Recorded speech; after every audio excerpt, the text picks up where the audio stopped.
Welcome to Aachi Masala Neeya Naana powered by ஜன்னல் சமூகத்தின் சாளரம் Vernika ayurvedic hair oil co presented by Sunland ஒவ்வொரு துளியிலும் எனர்ஜி. அனைவருக்கும் கோபிநாத்தின் அன்பு வணக்கம். இந்த சித்திரை புத்தாண்டு சிறப்பு நீயா நானாவில் உங்களை சந்திப்பதில் நீயா நானா டீம் உண்மையிலேயே ரொம்ப சந்தோஷப்படுகிறது. அனைவருக்கும் வாழ்த்துக்கள். அமெரிக்காவுக்கும் ஈரானுக்கும் இடையிலான அந்த நெருக்கடி கொஞ்சம் தளர்ந்ததுக்கு பின்னால் பல காரணங்கள் சொல்லப்படுது. அதாவது அவர்களோடு சமீபத்தில் அமெரிக்கா ஒரு புரிந்துணர்வு ஒப்பந்தத்தில் கையெழுத்திட்டது அணுசக்தி தொடர்பான. ரொம்ப நாள் பகைமை கொண்டிருந்த அந்த இரு நாடுகளுக்கும் இடையில் இப்படி ஒரு விஷயம் நடந்ததுக்கு பின்னால் பல்வேறு அரசியல் காரணங்கள், பல மாற்றங்கள், பல நெருக்கடிகள்லாம் இருக்குது அப்படின்னு சொன்னாலும் கூட ஒரு ஆங்கில பத்திரிகை ஒரு விஷயம் சொல்லியிருந்தது. இந்த மனநிலை அமெரிக்காவுக்கு ஏற்படுவதற்கு பின்னால் நிறைய காரணங்கள் இருந்தாலும் ஒரு காரணமாக ஈரானிய திரைப்படங்களையும் சொல்லலாம் அப்படின்னு அவங்க சொல்லியிருந்தாங்க. ஏன் அப்படின்னா, ஈரானிய திரைப்படங்கள் சர்வதேச அரங்கில் குறிப்பாக அமெரிக்க மிடில் கிளாஸ் கிட்ட ஏற்படுத்தின தாக்கம் என்பது அவர்கள் குறித்த பார்வையே மாற்றியது அப்படின்னு அந்த கட்டுரையில் சொல்லியிருந்தாங்க. என்ன மாதிரி ஒரு ரசனை கொண்டவர்கள்ப்பா ஈரானியர்கள், இப்படிப்பட்ட படங்களை உருவாக்குறாங்க அப்படின்னு அமெரிக்கன் மிடில் கிளாஸ் அவங்களை பற்றின ஒரு பாசிட்டிவான ஒரு டோனை அது ஏற்படுத்தியது. அதுவும் கூட அங்கே அதனுடைய தாக்கமும் கூட இப்படிப்பட்ட ஒரு புரிந்துணர்வு ஒப்பந்தத்தை நோக்கி நகர்த்தியதற்கு காரணம் அப்படின்னு சொல்கிறாங்க. ஸோ இங்கே ஆர்ட் ஃபார்ம் அப்படிங்கிறது ஒரு இன்டர்நேஷ்னல் கம்யூனிட்டி கூட ஒரு டயலாக் உருவாக்குறதுக்கு, மன ரீதியான ஒரு கனெக்ஷனை ஏற்படுத்துறதுக்கு எப்பொழுதுமே பயன்பட்டு வந்திருக்கு அப்படிங்கிறத மறுக்கிறதுக்கு இல்லை. அதில் நிறைய ஆர்ட் ஃபார்ம்ஸ்லாம் இருந்தாலுமே கூட நமக்கு தமிழில் ஒரு மிகப்பெரிய மரபு நிறைய விஷயத்தில் இருக்குது. அதில் குறிப்பாக ஒன்று கவிதை. இந்த கவிதைங்கிறது சங்கம் தொட்டு இன்னைக்கு வரைக்கும் எல்லோருக்கும் அந்த கவிதையோடு ஒரு கனெக்ஷன் இருந்துகிட்டே இருக்குது. இது ஒட்டுமொத்த நீண்ட காலமாகவே நீங்கள் கவனித்து பார்த்தீங்கன்னா எல்லா மொழிகளிலும் கவிஞர்கள் இருந்தாலும் தமிழில் தான் பெண் கவிஞர்கள் எப்பொழுதுமே அதிகம். தமிழில் தான் எப்பொழுதுமே பெண் கவிஞர்கள் அதிகம். அது ஒரு சமூகத்துடைய குறியீடு. ஒரு சமூகம் எந்த அளவுக்கு வளர்ந்துருக்கிறது, சிந்தனை அளவிலே எல்லோருக்குமான அந்த ஷேரிங் எந்த அளவுக்கு அப்படிங்கிறதுக்கான ஒரு குறியீடாகவும் அதை பார்க்கணும். ஆனந்த விகடனுடைய சொல்வனம் பகுதியில் எழுதக்கூடியவர்கள் அப்படிங்கிற பேசிக் யார்ட்ஸிக் வச்சு அதிகமானவர்கள் இங்கே ஆனந்த விகடனின் சொல்வனம் பகுதியில் தங்கள் கவிதைகளை கொண்டு வந்தவங்க. அதுலேருந்து நிறைய பேரை இதில் சூஸ் பண்ணோம். நிறைய பேர் வந்திருக்காங்க. அவர்களை தாண்டியும் நிறைய ஆளுமைகள் இங்கே இருக்காங்க. ஃபார் எக்ஸாம்பிள் திரு போகன் சங்கர் அவர்கள், திரு கலைவாணன் அவர்கள், திரு சாம்ராஜ் அவர்கள், திரு வெயில் அவர்கள், இன்னும் பலரும் கூட இருக்காங்க. அதே மாதிரி இந்த பக்கம் வெண்ணிலா அவர்கள், அப்புறம் சந்திரா அவர்கள், மனுஷி பாரதி அவர்கள், உமாதேவி அவர்கள், உமா மோகன் அவர்கள், இன்னும் பலர் எல்லோரும் வந்திருக்காங்க. ஸோ கவிதை தமிழ் மரபு பேசலாம்.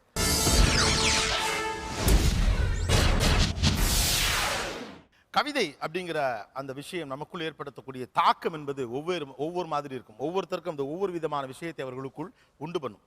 ஒரு கவிதை என்பது ஒருவர் என்ன செய்கிறது அப்படிங்கிறதே ஒரு சுவாரஸ்யமான கேள்வின்னு தான் நினைக்கிறேன். என்னுடைய முதல் கேள்வி அதுதான்.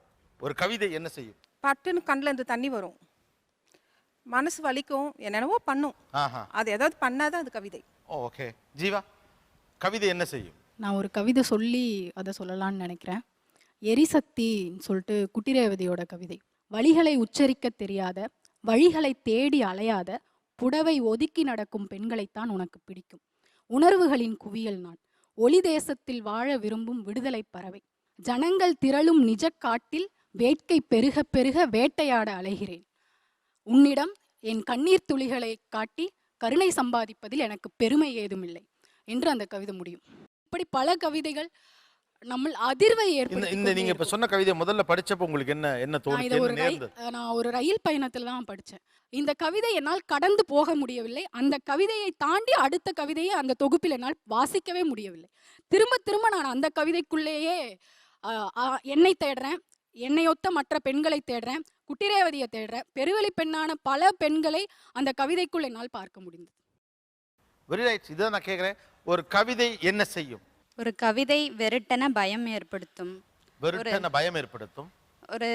ஒரு நீண்ட வழி பயணத்தில் ஒரு நிலவை போன்று கூடையே பயணிக்கும். ஓகே. தீயை, ஒரு புரட்சிகரமான ஒரு சிறு தீயை மெல்ல பற்ற வைத்து நகர்ந்து விடும். ஒரு கவிதை உரத்த அழ செய்யும், திடீரென சிரிக்க வைக்கும். இதுவே கவிதைங்க, அழகா இருக்கு. Very nice.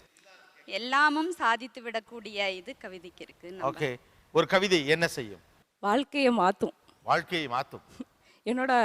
நான் 18 வயசில் எனக்கு கல்யாணம் ஆயிடுச்சு. நான் அதுக்கப்புறம் என்ன பண்ணுறதுன்னு எனக்கு தெரியல. அப்போ நான் நவீன கவிதைனா சுகுமாரனோட கவிதை தான் முதல்ல படிக்கிறேன். அதில் ஒரு கவிதை என்னை நான் என்ன செய்யணுங்கிறத முடிவு பண்ண வச்சு. சிறகுகளுடன் முட்டைக்குள் இருப்பது அசௌகரியம். சிறகுகளுடன் முட்டைக்குள் இருப்பது அசௌகரியம். ஸோ அதுக்கப்புறம் நான் படித்தேன், வேலைக்கு போனேன். இப்போ இந்த எழுத்தாளர் ஆயிருக்கேன். இந்த அளவுக்கு ஆயிருக்குன்னா எனக்கு அந்த கவிதை ரொம்பவே ஓகே, வாழ்க்கையை மாற்றுமா? இன்னொரு விஷயம், ஒரு கவிதை என்ன செய்யும் அப்படின்றது 2009 நினைக்கிறேன், வெண்ணிலா ஒரு கவிதை வாசிச்சாங்க. அரசு பள்ளிகளில் கழிவறைகள் இல்லாமல் பெண்கள், குறிப்பாக வயது வந்த பெண்கள் என்ன மாதிரியான சிக்கல்களை அனுபவிக்கிறாங்க அப்படி என்றதை பற்றி அந்த ஒரு கவிதை, மிக பிரமாதமான கவிதை.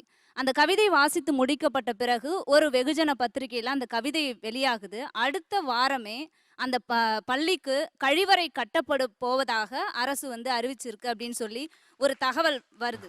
ஸோ அது கவிதை என்பது ஒரு சமூக மாற்றத்தை ஏற்படுத்தும். கவிதை என்ன செய்யும்? மிக சமீபத்து அனுபவத்தை சொல்லணும்னா, நேற்று என்னை வெடித்தழ வைத்தது. எனக்கு கொள்ளி வைத்துவிட்டு என் மகன் வெள்ளாற்றில் முங்கி எழுவதற்கு நீரில்லையே என்ற ஒரு துணியை உணர்த்திய கரிகாலனின் கவிதையை படித்தபோது 5 நிமிடம் அழுத பிறகுதான் என்னால் எழுந்திருக்க முடிந்தது. ஒரு கவிதைகளையும் வாசிக்கும் போது அழ தோணும், சிரிக்க தோணும். புத்தகத்தை மூடி வச்சுட்டு கலப்பணிக்கு போக சொல்லும், எழுப்போம் நம்மளை. இதுதான் கவிதையோட ஒரு ஒரு வெற்றி அப்படின்னு நினைக்கிறேன். ஒரு கவிதை என்ன செய்யும்? புகைக்கு நடுவில் இருக்கின்ற உணர முடியாத ஒரு வெப்பத்தையும், ஒரு பாறைக்குள் ஒளிந்திருக்கின்ற ஒரு தெளிந்த சிற்பத்தையும், ஒரு பாரதி சொன்னால தீக்குள் வந்து விரலை வைத்தால் கூட உன்னை தீண்டும் இன்பம் தோன்றுதடா என்று, தீக்குள் விரலை வைத்தால் கூட நான் என்ன நினைக்கிறோனோ அந்த இன்பத்தை பெறுவதற்கான ஒரு தெளிவையும் ஒரு கவிதை வந்து தரும் அப்படின்னு நான் நினைக்கிறேன். ஒரு எனக்குள் மங்கி இருக்கின்ற ஒவ்வொரு தேவையற்ற விஷயங்களையும், என்னையே வந்து நான் அப்படியே என்னிடம் இருக்கின்ற தேவையற்றவைகளை உதிர்த்து ஒரு சிலையாக அல்லது ஒரு மிக தேர்ந்த ஒரு கவிதையாக நானே மாறுவதற்கான ஒரு உணர்வை தான் எந்த ஒரு கவிதையை படித்தாலும் அது எனக்குள் வந்து தந்து கொண்டே இருக்கிறதா நான் பார்க்குறேன். ஓகே, பெண் கவிதாயினிகள் அவர்களுடைய மனதில் தோணக்கூடிய விஷயங்கள் சொல்லியிருக்காங்க. ஆண் கவிஞர்கள் ஒரு கவிதை என்ன செய்யும்? எல்லா கவிதை ரசனையும் உள்ளவங்களுக்கும் ஒரு அனுபவம் இருக்கும். கவிதை நிலை கொள்ளாமல் செய்யும். இரவு நேரங்களில் பகல் பொழுதுகள் அதை படிக்கும்போது நம்ம நிலை கொள்ளாமல் நம்ம ஏதாவது செய்யணுன்ற ஒரு தவிப்பை வந்து அது ஏற்படுத்தும். நேற்று ஒரு கவிதை, சல்மாவுடைய கவிதை நான் படிச்சுட்டு இருக்கும்போது அதில் ஒரு வரி வந்தது, வெகு அமைதியாக இருக்கிறது நான் மட்டுமே இருக்கும் உன் வீடு.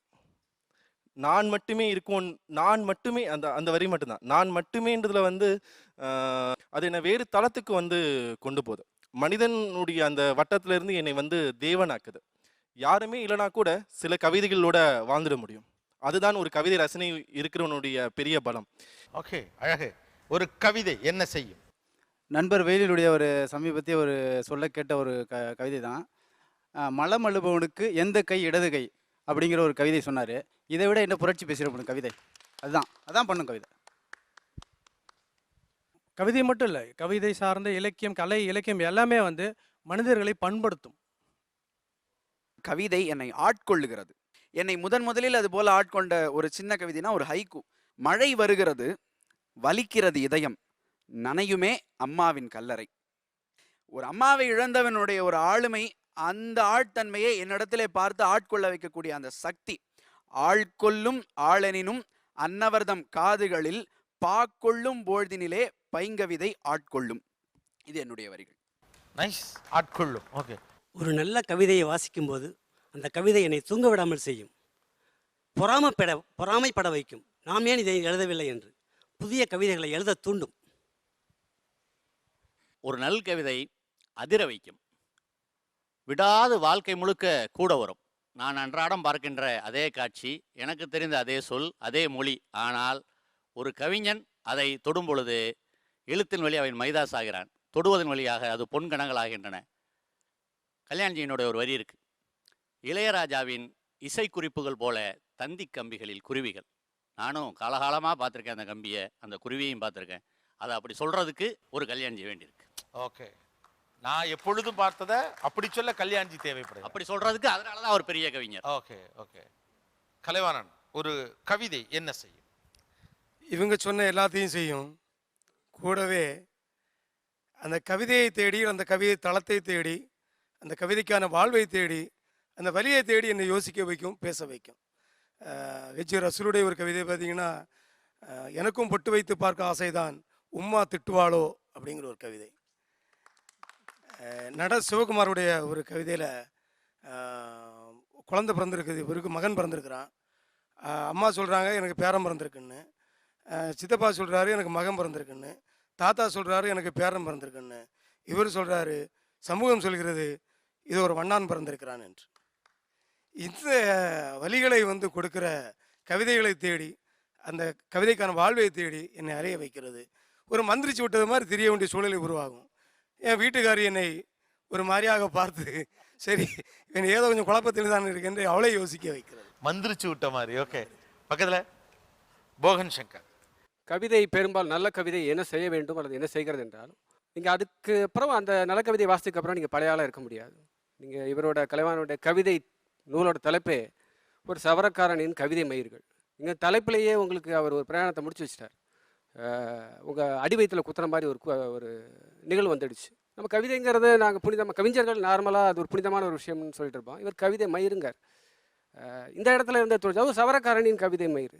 அவர் எல்லா புனிதங்கள் மேலேயும் ஒரு காலை போட்டு ஏறி நின்றுட்டார். நீங்கள் அதிலேருந்து நீங்கள் அடுத்த தடவை பார்பர் ஷாப் போகும்போது அதே பழைய போகனாகவோ கோபிநாத்தாவோ போக முடியாது. சில பேருக்கு அவர் புதிய வாழ்க்கையே திறந்து காட்டுகிறது. ஒரு கவிஞனுடைய அகத்தூரம். இப்போ நான் இங்கேருந்து ஒரு நாள், என்னுடைய ஒரு நாளும் அல்லது வண்ணதாசனின் ஒரு நாளும் உங்களின் ஒரு நாளும் அல்லது சாதாரண வாசகனின் ஒரு நாளும் ஒரே நாள் அல்ல. இந்த ஒரு நாளுக்குள்ளே வண்ணதாசன் 1000 நாள் வாழ்ந்துடுவார். அவ்வளோ ஒரு இன்டென்ஸான ஒரு விஷயம். ஒரு 1/2 மணி நேரம் வாக்கிங் போனோம், நானும் அவரும் சேர்ந்து தான் போகிறோம். அந்த 1/2 மணி நேரத்தில் அவர் கண்டெடுக்கிற விஷயங்கள் மிக அதிகமான விஷயம். அந்த ஒரு சவரக்காரனின் கவிதை மயிர்கள், அது பக்கத்தில் கலைவாணன் அவர்கள் எழுதின ஒரு கவிதை. அதை பற்றி P.A. கிருஷ்ணன் ஒரு போஸ்ட் போட்டிருக்காரு, ஒரு விவரம் சொல்லியிருக்காரு.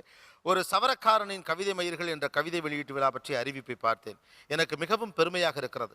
கவிதை எப்படி இருக்கிறது என்பது முக்கியமல்ல, இதை நான் உச்சாணி கொம்பில் உட்கார்ந்து சொல்கிறேன் என்று தயவு செய்து நினைக்க வேண்டாம். மிகவும் பணிவோடு சொல்கிறேன். தனது மனதில் தோன்றியதை கவிதையாக எழுத வேண்டும் என்று அவருக்கே தோன்றியதே தமிழுக்கு பெருமை. இந்தியாவின் வடமாநிலங்களில் இதை போன்ற படைப்புகளை நாம் கனவில் கூட நினைக்க முடியாது. கல்வி எவ்வளவு முக்கியம் என்பது முதலில் தமிழகத்திற்கு தெரிந்தது நமது நற்பேறு என்றுதான் சொல்ல வேண்டும். இதற்கு காமராஜரிடமிருந்து தொடங்கி திராவிட கட்சிகள் வரை எல்லோருக்கும் நன்றி சொல்ல வேண்டும் அப்படின்னு இதை P.A. கிருஷ்ணன் எழுதியிருக்கிறார். எஸ், ஒரு சிறிய இடைவேளைக்கு பிறகு தொடர்ந்து பேசுவோம், கவிதையில் மூழ்குவோம். Stay tune with us. Aachi Masala Neeya Naana, powered by ஜன்னல் சமூகத்தின் சாளரம் Vernika ayurvedic hair oil, co presented by Sunland. ஒவ்வொரு துளியிலும். Welcome back to Aachi Masala Neeya Naana, powered by ஜன்னல் சமூகத்தின் சாளரம் Vernika ayurvedic hair oil, co presented by Sunland. ஒவ்வொரு துளியிலும் எனர்ஜி. இருதரப்பிலும் கவிஞர்கள், கவிதை என்பது எத்தனை பரிமாணங்களை இத்தனை காலகட்டத்தில் எடுத்திருக்கிறது, ஏன் தமிழர்கள் கவிதை மீது இவ்வளவு ஆர்வத்தோடும் காதலோடும் இருக்கிறார்கள், தொடர்ந்து பேசலாம். கவிதை என்னை பொறுத்த வரைக்கும் ஒரு விமர்சனம் என் கூடவே வரும்னு நினைக்கிறேன் வாழ்க்கை முழுக்க. வள்ளுவரோட அந்த ஒரு குறள், மயிர் நீப்பின் வாளா கவரிமான் அன்னார் உயிர் நீப்பர் மானம் வரின். இந்த குறள் எப்பெல்லாம் நான் எங்கேயாவது சமரசத்துக்கு ஆட்பட வேண்டியிருக்கோ அப்போல்லாம் எனக்கு ஞாபகம் வரும். நீ இப்போ சாகலாமே அப்படிங்கிற ஒரு விமர்சனத்தை எனக்குள்ள வழங்கிட்டே இருக்கும். ஆக கவிதை வாழ்நாள் முழுக்க வள்ளுவர் எனக்கு ஒரு பெரிய டிஸ்டர்பன்ஸாகவே இருப்பார். வாழ்நாள் முழுக்க எனக்கு வள்ளுவர் ஒரு டிஸ்டர்பன்ஸாகவே. ஒரு நல் கவிதை வெயிலுடைய வரியை தொடர்ந்து தான். ஒரு நல் கவிதை வாழ்க்கை முழுக்கவே தொடர்ந்தே வரும். யுவன் சந்திரசேகரோட ஒரு கவிதை இருக்குது. கிளி என்று சொன்னால் கூண்டை குறிக்கும், கிளி என்று சொன்னால் மூக்கை குறிக்கும், கிளி என்று சொன்னால் பச்சையை குறிக்கும், கிளி என்று சொன்னால் விடுதலையை குறிக்கும், கிளி என்று சொன்னால் பறவையை குறிக்கும், கிளி என்று சொன்னால் சமயத்தில் கிளியையும் குறிக்கும். இது எனக்கு ஆயுளுக்கும் இந்த கவிதை என்னை தொடர்ந்து வருதுன்னு நம்புகிறேன். எனக்கு இப்போ எல்லாம் இது பல்வேறு திறப்புகள், ஒவ்வொரு கணத்திலும் ஒவ்வொரு திறப்பு, அப்படி நம்புகிறேன் இந்த கவிதையை. ஒரு கவிதை என்பது கூடவே வரும் அப்படின்னார்ல, ஒரு சில கவிதைகள் நம்மை துரத்தி கொண்டே இருக்கும். எப்பொழுது நம்ம எங்கே போனாலும் அந்த கவிதை நம்ம கூட துரத்திக்கிட்டே இருக்கும். இப்போது உங்களை யார் வேணாலும் சொல்லலாம், உங்களை துரத்தும் கவிதை எது? பார்வையற்றவனின் வெளிச்சங்கள் செலவாகுவதே இல்லை, அவன் கல்லறை செல்லும் வரை. போகன் சங்கர் சாருடைய கவிதை. இந்த கவிதை எனக்கு தினமும் தூக்கத்தை கலைக்கிறது. பார்வையற்றவர்களை பார்க்கும்போது அந்த கவிதை தான் என்னை நிற்குது. சில நேரம் ரொம்ப தோணும், அம்மையும் அப்பனும் அன்று வேறு விடயத்தில் நேரத்தை செலவு பண்ணியிருக்கலாம் அப்படின்னு சொல்லிட்டு எழுதியிருப்பாங்க. அம்மையும் அப்பனும் அன்று வேறு விடயத்தில் நேரத்தை செலவு பண்ணியிருக்கலாம். என்னை பெக்காம இருந்திருக்கலாங்கிற மாதிரி. இது என்னோட கவிதை தான். அம்மைக்கும் அப்பனுக்கும் அன்று வேறு விடயத்தில், அதாவது விஷயத்தில் நேரம் செலுத்தி இருக்கலாம். நேரம் செலுத்தி இருக்கலாம். ஓகே. ரா பூபாலனோட ஒரு கவிதை. மகாபாரதம் இதிகாசமானது, பகவத்கீதை வேதமானது, கர்ணன் அர்ஜுனன் அனைவரும் கடவுளானார்கள். எல்லாம் சரி, கூட்டம் கூட்டமாக வெட்டிக்கொண்டும் குத்திக்கொண்டும் செத்துப்போன சிப்பாய்கள் என்ன ஆனார்கள்? துரத்தி கொண்டே இருக்கக்கூடிய ஒரு கவிதை இது. இது ஒரு டிரான்ஸ்லேஷன் கவிதை தான், பாலஸ்தீனத்துலேருந்து டிரான்ஸ்லேட் பண்ணது. அதில் ஒரு சிறுவன் வந்து அவங்க அப்பாவை படம் வரைய சொல்லுவான். ஒரு ரொட்டியை வரைன்னா துப்பாக்கியை வரைவார். அப்படின்னு சொல்லிகிட்டே வரும்போது கடைசியில் எனக்கான ஒரு நாட்டை வரைங்க பாங்கும்போது தாங்காமல் அழுவார். அந்த கவிதை வந்து எப்போ பாரு உறுத்திக்கிட்டே இருக்கு. உங்களை துரத்தும் ஒரு கவிதை எது? சுகிர்தராணியின் ஒரு கவிதை. கர்ப்பிணி பெண்ணுக்கு இடம் தர மறுத்து ஜன்னலுக்கு வெளியே பார்ப்பது போல பாவனை செய்யும் நீ என்னிடம் எதை எதிர்பார்க்கிறாய், காதலையா? ஓகே, மறுபடியும் சொல்லுங்க அந்த கவிதை. கர்ப்பிணி பெண்ணுக்கு இடம் தர மறுத்து ஜன்னலுக்கு வெளியே பார்ப்பது போல பாவனை செய்யும் நீ என்னிடம் எதை எதிர்பார்க்கிறாய், காதலையா? ஓகே, உங்களை துரத்தும் கவிதை. இலக்கியத்துல மணிமேகலையை எப்போ படிச்சனோ அதுல இருந்து மணிமேகலையின் காதல் என்னாச்சு அப்படின்ற மாதிரியே ஒரு கேள்வி எனக்கு இருந்துட்டே இருந்தது. அந்த வரிகள் வந்து எப்பவுமே மறக்க முடியாது. கற்புத்தான் இழல். ஏன்னா மணிமேகலை வந்து ஒரு கணிகையர் குலத்தில் பிறந்த மாதவியின் மகள் அப்படின்றதுனால கற்புத்தான் இழல், நற்றவ உணர்வு இழல், வருண காப்பிலல், பொருள் விளையாட்டி என்று இகழ்ந்தோன் பின்றை போனது என் நெஞ்சம், இதுவோ அண்ணாய் காமத்து இயற்கை அப்படின்னு தன்னோட தோழிக்கிட்ட வந்து கேட்பாங்க. காமம்னா இதுதானா அப்படின்னு தன்னுடைய காதல் எது காமம் எதுன்னு தெரியாம வந்து மணிமேகலை கேட்ட அந்த கேள்வி இப்போ வரைக்கும், மணிமேகலைன்னு சொன்னாலே நமக்கு வந்து அமுத சுரபி ஞாபகம் வரும். ஆனா எனக்கு மணிமேகலையின் காதல் ஞாபகம் வரும். கல்மரம் என்ற தலைப்பில் கவிஞர் மனுஷபுத்திரனோடது. ஒரு மரம் கல்லாக எத்தனையோ 1000 வருடங்கள் ஆகின்றன என்கிறார்கள். ஒரு பெண்ணை கல்மரமாக மாற்றுவதற்கு அவளது ஒரு கனவை சிதைப்பது போதும், ஒரு நம்பிக்கையை முறிப்பது போதும், ஒரு வாக்குறுதியால் அவளை காத்திருக்கச் செய்தால் போதும், ஒரு குற்ற உணர்ச்சிக்கு அவளை ஆளாக்கினால் போதும், ஒரு துரோகத்தால் அவளை அதிர்ச்சிக்குள்ளாக்கினால் போதும் என்று அந்த கவிதை முடியும். கவிஞர் வெயில் வந்து ஒரு கவிதை எழுதியிருந்தார். நீங்கள் எதை வேண்டுமானாலும் தின்னுங்கள், நான் என் பன்றிகளுக்கு ரோஜாக்களையே தருவேன். இதை நான் என்னோட கவிதையில கூட நான் வந்து பயன்படுத்துறேன். நீங்கள் எதை வேண்டுமானாலும் தின்னுங்கள், என் பன்றிகளுக்கு நான் ரோஜாக்களையே கொடுப்பேன். பிரமீலோட ஒரு கவிதை எல்லாருக்குமே துவக்க காலத்தில் வந்து அது துரத்தி கொண்டே இருந்த ஒரு கவிதையாக தான் இருக்கும். பறவையின் சிறகிலிருந்து பிரிந்த இறகொன்று காற்றின் தீராத பக்கங்களில் எழுதி செல்கிறது பறவையின் வாழ்வை அப்படின்ற அந்த கவிதை வந்து துவக்க காலத்தில் வந்து ரொம்ப மனசுக்குள்ளே வந்து ஒரு வாழ்வினுடைய அடுத்து என்ன, எது வந்து நிலையான விஷயம் அப்படின்ற ஒரு தேடலுக்கான ஒரு பெரிய உத்வேகத்தை கொடுத்துக்கிட்டே இருந்ததாக இருந்துச்சு. ஓகே ஓகே, உங்களை துரத்தும் ஒரு கவிதை. நாதியற்றவர்கள் தான் நதியற்றவர்களும். நாதியற்றவர்கள் தான் நதியற்றவர்கள். ஓகே. கவிஞர் வாணனோட நெடுங்கவிதையில் கடைசி 3 வரிகள். எந்த மரணத்துக்கு எந்த மரண வீட்டுக்கு சென்றாலும் அந்த வரிகள் என்னை துரத்தி கொண்டே இருக்கின்றன. மரணத்தை யாரேனும் ஒரு குழந்தையை போல் தூக்கி கொஞ்சி மகிழ முடியுமா? மரணத்தை யாரேனும் ஒரு குழந்தையை போல தூக்கி கொஞ்சி மகிழ முடியுமா? நண்பர் நரனுடைய ஒரு கவிதை. கவிதையில் 2 வரி தான், இடையில இருக்க 2 வரி. பசி சார்ந்து நிறைய கவிதைகள் வாசிச்சிருக்கேன். அதில் ஒரு வரி எழுதியிருக்கிறாரு. ஒரு குழந்தை சொல்லுது, உணவு மேஜையிலிருந்து 2 நாள் தொலைவில் அப்பா வேட்டையாடி கொண்டிருக்கிறார். உணவு மேஜையிலிருந்து 2 நாள் தொலைவில் அப்பா வேட்டையாடி கொண்டிருக்கிறார். உணவு வந்து சார் 2 நாள் ஆகும். நான் சிரிக்கிறேன் என்பதற்காக எனக்கு சோகமே இல்லை என்று நினைக்கிறாயா? இது அள முடியாதவனின் சிரிப்பு, என் அதரம் முழுவதும் அக்கினி பிளம்பு. செயற்கையாய் சிரிப்பது சிலுவையை சுமப்பதை காட்டிலும் கொடுமையானதாகும். ஒரு துளிக்கே மரணம் என்றால் எனக்கு மாத்திரம் ஏன் இத்தனை கோப்பை விஷம்? இளவேனிலுடைய ஒரு கவிதை, துரத்தி கொண்டே இருக்கும் கவிதை. ஒரு துளிக்கே மரணம் என்றால் எனக்கு மட்டும் ஏன் இத்தனை கோப்பை விஷம்? என்னை துரத்தி கொண்டிருக்கிற ஒரு கவிதை நீலமணியோடது. என்ன வரம் வேண்டும் கேள் என்றான் கடவுள், இது கூட தெரியாது நீ என்ன கடவுள் என்றான் பக்தன். ஒரு 30 ஆண்டு காலமாக துரத்திட்டு இருக்கக்கூடிய ஒரு கவிதை. என்னுடைய பாட்டி சொன்னால் என் அம்மாவிடம், இந்த பானையில் புளி இருக்கிறது, இந்த பானையில் அரிசி இருக்கிறது, இந்த பானையில் பருப்பு இருக்கிறது. என் அம்மா சொன்னாள் என் மனைவியிடம், இந்த பானையில் புளி இருந்தது, இந்த பானையில் பருப்பு இருந்தது, இந்த பானையில் அரிசி இருந்தது. என் மனைவி சொல்கிறாள் என் மகளிடம், இந்த இடத்தில் புளிப்பானை இருந்தது, இந்த இடத்தில் பருப்பு பானை இருந்தது, இந்த இடத்தில் அரிசி பானை இருந்தது. 3 தலைமுறையை சொல்கின்ற ஒரு கவிதை. ஓகே, எஸ், உங்களை துரத்தும் ஒரு கவிதை. என்னை ஒரே கவிதையை துரத்தும்படி நான் அனுமதிப்பதில்லை. ஒவ்வொரு கவிதையாக சென்று மாட்டிக்கொள்வதுதான் என்னுடைய வழக்கம். சமீபத்தில் நான் ரொம்ப ஆழ்ந்து படிக்கிற ஒருவர் நரன் என்பவருடைய கவிதைகள், அவருடைய உப்பு நீர் முதலையிலிருந்து ஒரு கவிதை, கருப்பு நிற நாய் என்கிற ஒரு கவிதை, அதை வாசிக்கிறேன். அவனுக்கு இந்த நாய்க்குட்டியை பிடிக்கவில்லை. அதன் உடலிலிருந்து உண்ணிகளும் முடியும் உதிர்கின்றன. வாயிலிருந்து உமிழ்நீர் வடிகிறது. அதனால் வெளியே தள்ளி கதவை சாத்துகிறான். வெளியே என்றால் அந்த வீட்டின் வெளியே, அந்த கதவுக்கு அப்பால் அல்லது அவன் பார்வையின் குருட்டு பகுதிக்கு. அவனால் இந்த நாயை உலகத்தின் வெளியே தள்ளி கதவை சாத்த இயலவில்லை. உள்ளே அழைத்து உருட்டுக்கட்டையால் நடுமண்டையில் அடிக்கிறான். இப்போது வேகமாக ஓடுகிறது அது உலகத்தின் கதவுகளை நோக்கி. ஒரு நம்மளுக்கு பிடிக்காத விஷயத்த நம்ம ஒன்று மறக்க நினைக்கிறோம், பார்க்காம இருக்க நினைக்கிறோம், இல்லைன்னா அதை அழிச்சிட நினைக்கிறோம். அதை பற்றி அது நம்மளுக்கு தொந்தரவாக இருக்கும்போது அதை தீர்க்க முடியாத ஒரு பிரச்சனையாக நமக்கு இருக்கும்போது நம்ம பார்வை பகுதிக்கே வரக்கூடாதுன்னு நினைக்கிறோம். இப்போ அது பெரும்பாலான ஒரு மனநிலைமை அந்த மாதிரி ஒன்று இருக்குது. அது ஒரு போதைப் பொருள் மாதிரி ஆயிடுச்சு நம்மளுக்கு. அந்த பிரச்சனையை வெளிதள்ளி கொண்டுடணும்னு நினைக்கிறோம். இதுதான் இதோட கவிதையோட இது இன்றைய காலகட்டத்தின் மனநிலையை நவீன காலத்துடைய பிரச்சனையை வெளியே தள்ளுவதன் மூலமாக, கொள்வதன் மூலமாக அதை தீர்ப்பது.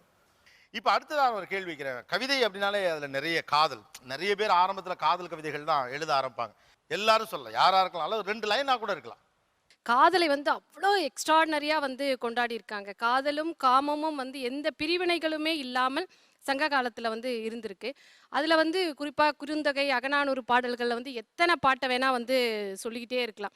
என்னுடைய காதலை கண்டுகொள்ளாத இந்த ஊரை வந்து நான் இப்போ பாரு அடிக்க போகிறேன், நொறுக்க போகிறேன், இப்படி நான் வந்து காம நோயில் வந்து அவதிப்பட்டுக்கிட்டு இருக்கும்போது இவங்கெல்லாம் தூங்கிக்கிட்டே இருக்காங்களே அப்படின்னு வந்து ஒரு பெரிய ஆற்றாமையெல்லாம் வந்து சொல்லிகிட்டே இருக்காங்க.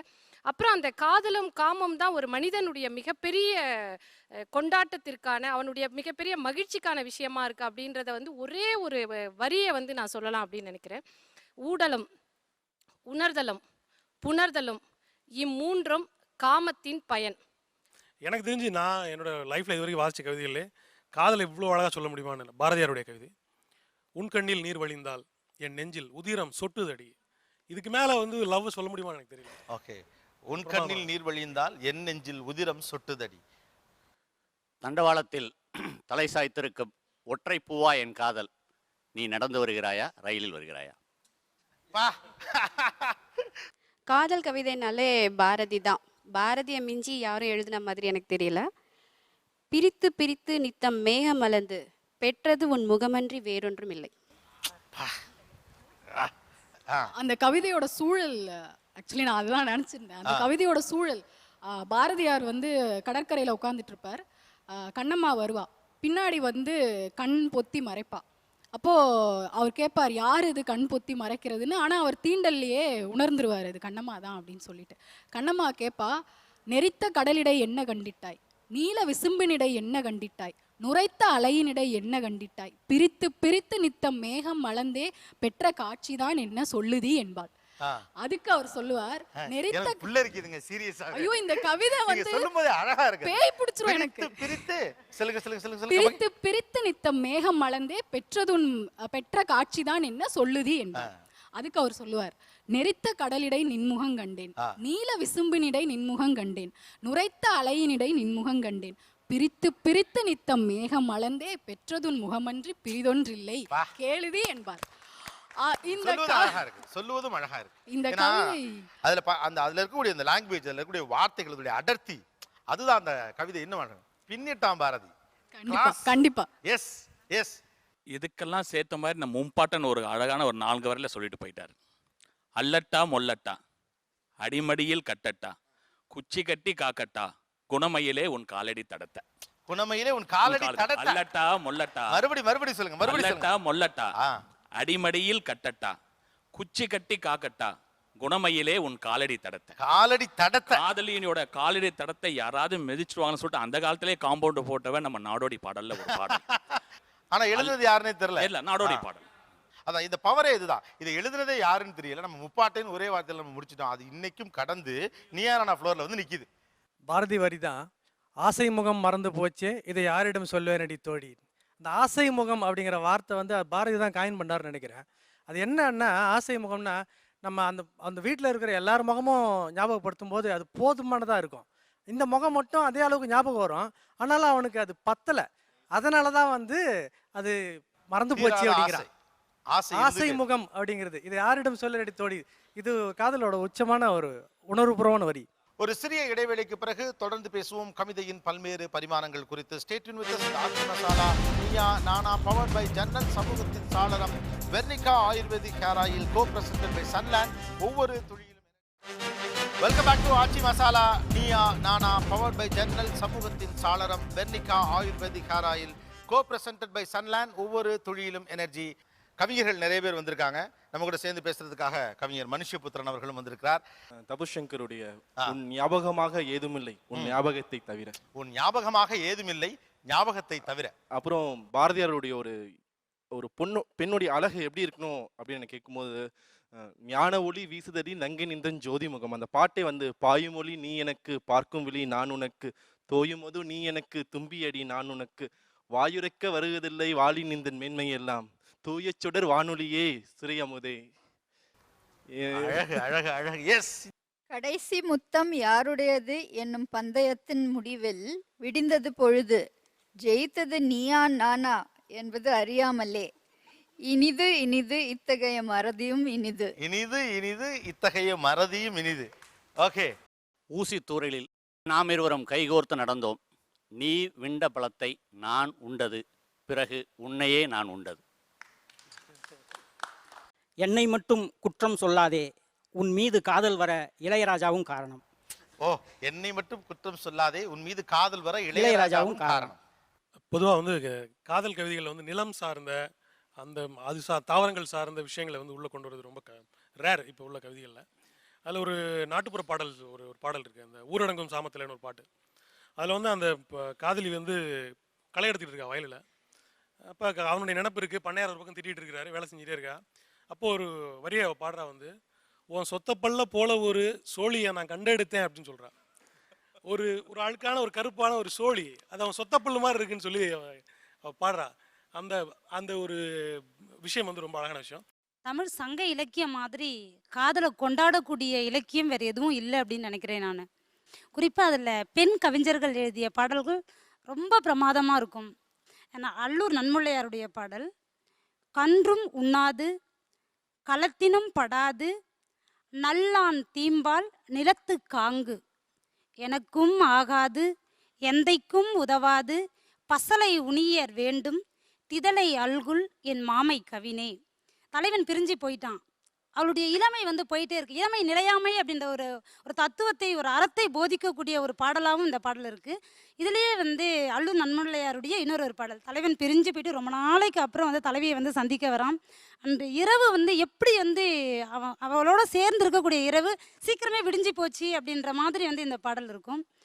குக்கு என்றது கோழி, அதன் எதிர் துக்கென்றது என் தூ நெஞ்சம், திக்கென்றது என் தூ நெஞ்சம், அதன் எதிர் திக்கென்றது என் தூ நெஞ்சம். எதுக்காக வந்து திக்குன்னு ஆச்சுன்னா, தோல் தோய் காதலர் பிரிக்கும் வால் போல் வைகரை வந்தென்றால் எனவே.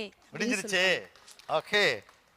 நாச்சியார் திருமொழி, கற்பூரம் நாருமோ கமலப்பூ நாருமோ அப்படின்னு காதலை கடவுளிடம் சொன்ன அந்த தலைமுறையில் இன்றைக்கு என் தோழி சொல்கிறாள், தென்னங்குச்சி கோர்த்த நுணாக்காய் தேரில் கல்யாண ஊர்வல கனவா, செம்புல பெயல் நீர் போல இருவர் ஒருவராகும் சேர்மமா, அணையாது அகலாது ஈர்க்கும் காந்தமாய் காமமோ, மீண்டும் ஒரு குழந்தையாய் வளரும் களிப்பின் தவிப்போ, விதவிதமாய் இருக்கலாம் உன் காதலின் அகராதி, சுருங்க சொல்கிறேன் எனக்கது நீ.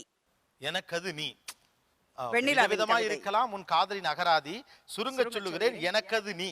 ஒரு ஒரு ஓகே. வெண்ணிலாவின் கவிதை. ஆண்டாள் தவிர வேற யாருமே ரொம்ப லவ் சொன்னது யாருமே இல்லை அப்படின்னு எனக்கு ரொம்ப எப்பவுமே ஒரு பெரிய நம்பிக்கை இருக்கு. வானிடை வாழும் அவ்வானவர்க்கு மறையவர் வேள்வியில் வகுத்தாவி கானிடை வாழும் நரி புகுந்து கலப்பதும் மோப்பதும் செய்வதும் அப்படின்னு சொல்லுவாங்க. நான் வந்து அரங்கனம் தான் கல்யாணம் பண்ணிப்பேன், வேற யாரையுமே நான் கல்யாணம் பண்ணிக்க மாட்டேன் அப்படின்ற லவ் அதில் இருக்கு. இப்போ இருக்கக்கூடிய இந்த காதலை பொறுத்த வரைக்கும் அதிகமாக ஊடல் இருக்குது அப்படின்னு நான் நினைக்கிறேன். அது வந்து நறுமுகை தேவின்னு ஒருத்தருடைய ஒரு கவிதையை நான் இப்போ வாசிக்கணும். அமுத விஷம். ஒரு தேன்கூட்டின் சிற்றறைகள் முழுக்கச் சேமித்து வழியும் தேனை போல உன் மீது நிரம்பி வழியும் என் பிரியத்தை தேனீக்கள் போல கொட்டும் என் சொற்களைக் கொண்டு பொதிந்து வைத்திருக்கிறேன். ஒரு தாக்குதலுக்கு பயந்து கடந்துவிட்ட நீ மறந்துவிட்டாய் அமுதமும் விஷமும் கலந்தே இருக்கும் என்பதை. அமுதமும் விஷமும் கலந்தே இருக்கும் என்று. ஓகே. நற்றினையிலிருந்து வெள்ளி விதியாரோட ஒரு கவிதை. வானத்தில் திங்கள் ஒளிர்கின்றது, கடல் அலை கரையில் மோதுகிறது, அன்றில் பறவை பனைமர உச்சியிலிருந்து கத்துகிறது, யாமத்திலும் யாழ் மீட்டப்படுகிறது, இவை எல்லாவற்றையும் விட காமத்தை களையும் தலைவன் அருகில் இல்லையே. எல்லாமே இருக்கு. காமத்தை களையும் தலைவன் அருகில் இல்லை. ஓகே, போகன் சங்கர். 3-4 வருஷத்துக்கு முன்னாடி பெங்களூரில் ஒரு 4 வருஷம் முன்னாடி பெங்களூருக்கு அப்போ தான் போகிறேன். ஒரு லிஃப்ட்டில் போகிறேன், ஒரு மல்டிநேஷ்னல் கம்பெனி. அதில் கூட ஒரு ஆணும் பெண்ணும் வந்துக்கிறாங்க, லிஃப்ட்லேயே முத்தமிட்டுக்கிறாங்க. முத்தமிட்டு கிளம்பி போயிட்டாங்க. எனக்கு கொஞ்சம் ஷாக்கிங்காக இருந்துச்சு. ஒரு தென் தமிழகத்துலேருந்து வர்ற ஒரு ஆளுக்கு அது ஒரு ஷாக்கிங்காக இருந்துச்சு. நான் கூட வந்து நண்பர்கிட்ட கேட்டேன், இந்த முத்தத்துக்கு முன்னால் என்ன நடந்திருக்கும், பின்னால் என்ன நடக்கும் அப்படின்னாரு. ஒன்றும் நடக்காமல் இருந்ததுக்கு வாய்ப்புகள் அதிகம். ஏன் அப்படின்னா நேரம் இருந்திருக்கு. இதை ஒரு 3-4 வருஷம் கழித்து ஒரு கவிஞர் அதே உணர்வு அவர் இந்த நவீன காதலை பார்த்து எழுதியிருக்கிறார். படிக்கட்டுகளில் இறங்கும்போது முத்தமிட்டு கொண்டார்கள், அதற்காக கண்டிக்கப்பட்டார்கள். படிக்கட்டுகளில் இறங்கும்போது ஏன் முத்தமிட்டு கொள்ள வேண்டும், அதற்கு தான் அவகாசம் இருந்தது, அதற்கு தான் அவகாசம் இருந்தது, அதற்கு தான் அவகாசம், அதற்கு தான் அவகாசம் இருந்தது. இவ்வளவுதான் சமயம் இருக்கு. இதுக்கு மேலே சமயம் இல்லைங்கிற ஒரு காதலிக்க நேரம் இல்லைங்கிற ஒரு இடம் தான். அதை எழுதினவர் பக்கத்தில் உட்காந்துட்டு இருக்காரு. நம்ம ஒரு 2000 வருஷத்துக்கு மேலே தெரிஞ்சு நமக்கு வரலாறு தெரிஞ்சு கவிதைகள் எழுதிட்டு இருக்கோம். 2000 வருஷத்துக்கு முன்னாடி இருந்த எதுவுமே இப்போ இல்லை. அன்னைக்கு இருந்த சொல்ல தவிர அன்றைக்கு எழுதப்பட்ட சொல் மட்டும்தான் அன்றைய காதல், அன்றைய வாழ்க்கை, அன்றைய அறம், அன்றைய அதிகாரம் எல்லாவற்றையும் பற்றி இன்னைக்கு நமக்கு சொல்லிட்டு இருக்கு. அப்போ தமிழர்களுடைய மதமா, தமிழர்களுடைய வரலாறா, தமிழர்களுடைய எல்லா விதமான பண்பாட்டு செயல்பாடுகளும் சிந்தனை செயல்பாடுகளும் கவிதைங்கிற ஒரு வடிவத்துக்குள்ள தான் நிகழ்ந்துகிட்டு இருக்கு. இது ஒரு விதத்தில் வந்து பார்த்தீங்கன்னா நமக்கு ஒரு பெரிய டிராபேக்காகவும் இருந்திருக்குன்னு எனக்கு தோணுது. ஏன்னா நமக்கு ஒரு தனியாக தத்துவம் சார்ந்த மரபு இல்லை, அறிவியல் சார்ந்த மரபு இல்லை, அல்லது எல்லாத்தையுமே கவிதைங்கிற ஒரு வடிவத்துக்குள்ளே தான் நம்ம வந்து தொடர்ந்து சொல்லி வந்திருக்கோம். இதுதான் நம்முடைய பலம், நம்முடைய பலவீனம் எல்லாமே. நிறைய பேர் ஒரு அழகான வரிகளை அல்லது ஒரு முரண் கொடுக்கக்கூடிய வரிகளை ரொம்ப சுலபமாக சொல்லிடுறோம் வந்துட்டு. ஆனால் ஒரு மௌன வாசிப்பில் வந்துட்டு ஒரு காதலுக்குள்ள இருக்கக்கூடிய அரசியல், ஒரு காதல் இருக்கக்கூடிய தந்திரம், ஒரு காதல் இருக்கக்கூடிய பாசாங்கு, இது எல்லாத்தையுமே இன்னைக்கு இருக்க தமிழ் காதல் கவிதைகள் பேசுது. இப்போ ஒரு நவீன கவிதை நீங்கள் சொல்கிறேன் பாருங்க, இந்த கவிதையை நீங்கள் சென்ற நூற்றாண்டில் ஒருத்தர் எழுதியிருக்கவே முடியாது. ஏன்னா அது இந்த நூற்றாண்டோட சென்சிபிலிட்டி. உதாரணமாக பூமா ஈஸ்வரமூர்த்தி ஒரு கவிதை சொல்கிறார், காதலை காதல் என்றும் சொல்லலாம்ங்கிறது தான் அந்த கவிதையினுடைய தலைப்பு. ஆனால் காதலை பற்றி அவர் என்ன சொல்கிறாருன்னா, மரணம் என்று சொல், வேதனை என்று சொல், கொடூரம் என்று சொல், விவேகம் என்று சொல், இரத்த ருசி என்று சொல், சித்திரவதை என்று சொல், பிணந்தின்னி என்று சொல், காலையில் எழும்போதே காத்து கிடக்கும் நாய் என்று சொல், விளக்கு இல்லாத ராத்திரியில் கொட்டின தேல் என்று சொல், ரயில் ஏறி செத்துப்போன அவளின் கழுத்தில் கிடந்த சேதமில்லா மல்லிகை என்று சொல், நல்ல புணர்ச்சியிலும் பாதியில் காரணம் தெரியாமல் அழும் பெண் என்று சொல் அப்படின்னு சொல்லிட்டு காதலை காதல் என்றும் சொல்லலாம். அவ்வளவுதான்.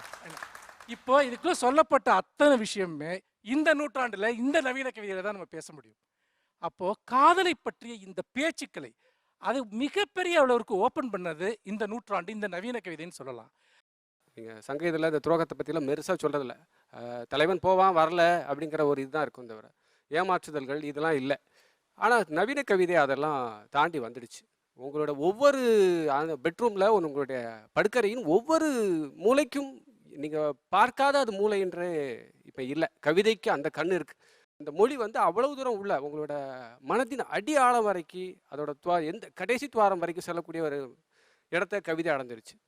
ஸோ நம்ம மரபு ரீதியான காதல் கவிதைகளையே நம்ம திருப்பி திருப்பி சொல்லிட்டு இருக்கிறது அது ஒரு ஏக்கம், நாஸ்டாலஜியா மாதிரி அப்படிங்கிற ஒரு விஷயம்தான், பழமைக்கான ஏக்கம். ஆனால் எனக்கு என்ன ஒரு பெருமைன்னா, இன்றைய காதல், இப்பொழுது உள்ள காதல், இதையும் சொல்லக்கூடிய ஒரு மொழியாக தமிழ் இருக்கிறது. அது வந்திருக்கிறது. இவ்வளவு பழமையான மொழியில் இவ்வளவு நவீனமான காதலையும் சொல்லக்கூடிய கவிதைகள் இருக்கின்றன, கவிஞர்கள் இருக்கிறாங்க. இதுதான் எனக்கு பெருமையாக இருக்குது. ஓகே, நான் அடுத்தடுத்து போகிறேன். தமிழ் கவிதையும் அரசியலும்.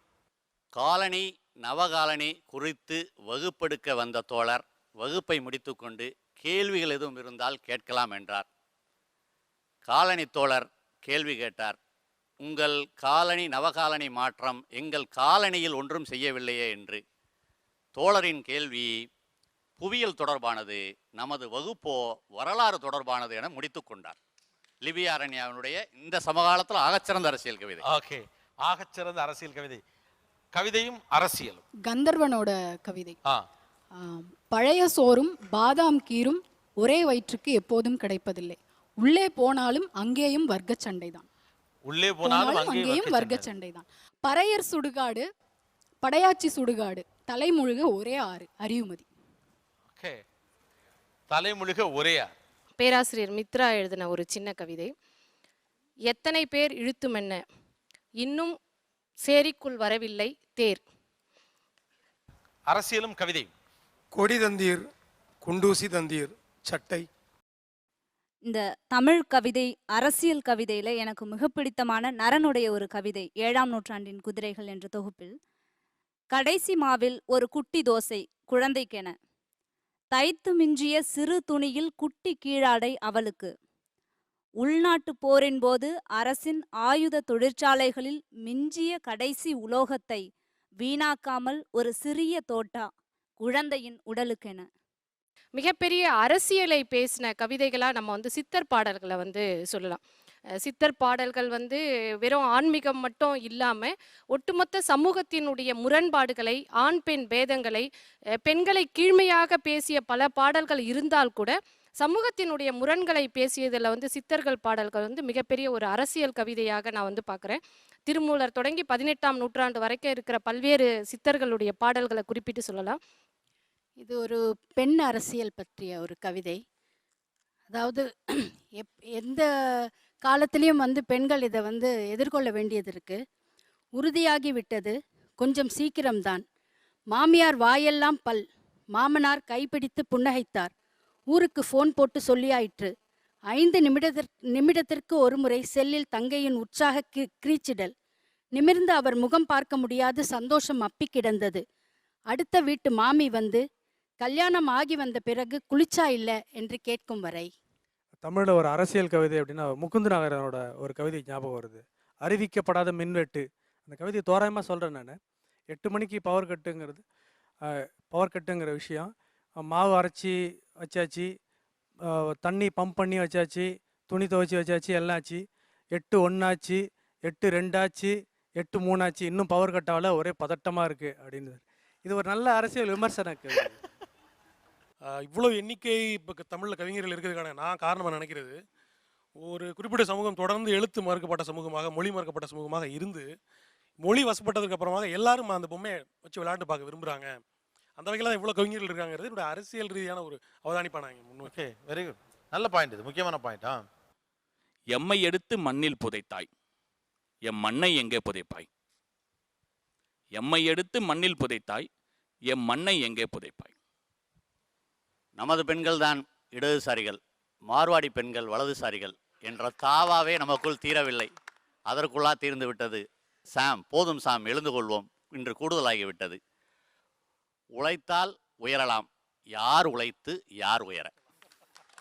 ஒரு சிறிய இடைவேளைக்கு பிறகு தொடர்ந்து பேசுவோம். ஆச்சி மசாலா நீயா நானா, பவர் பை ஜன்னல், சமூகத்தின் சாளரம், Vernika ayurvedic hair oil, co presented by Sunland, ஒவ்வொரு துளியிலும்.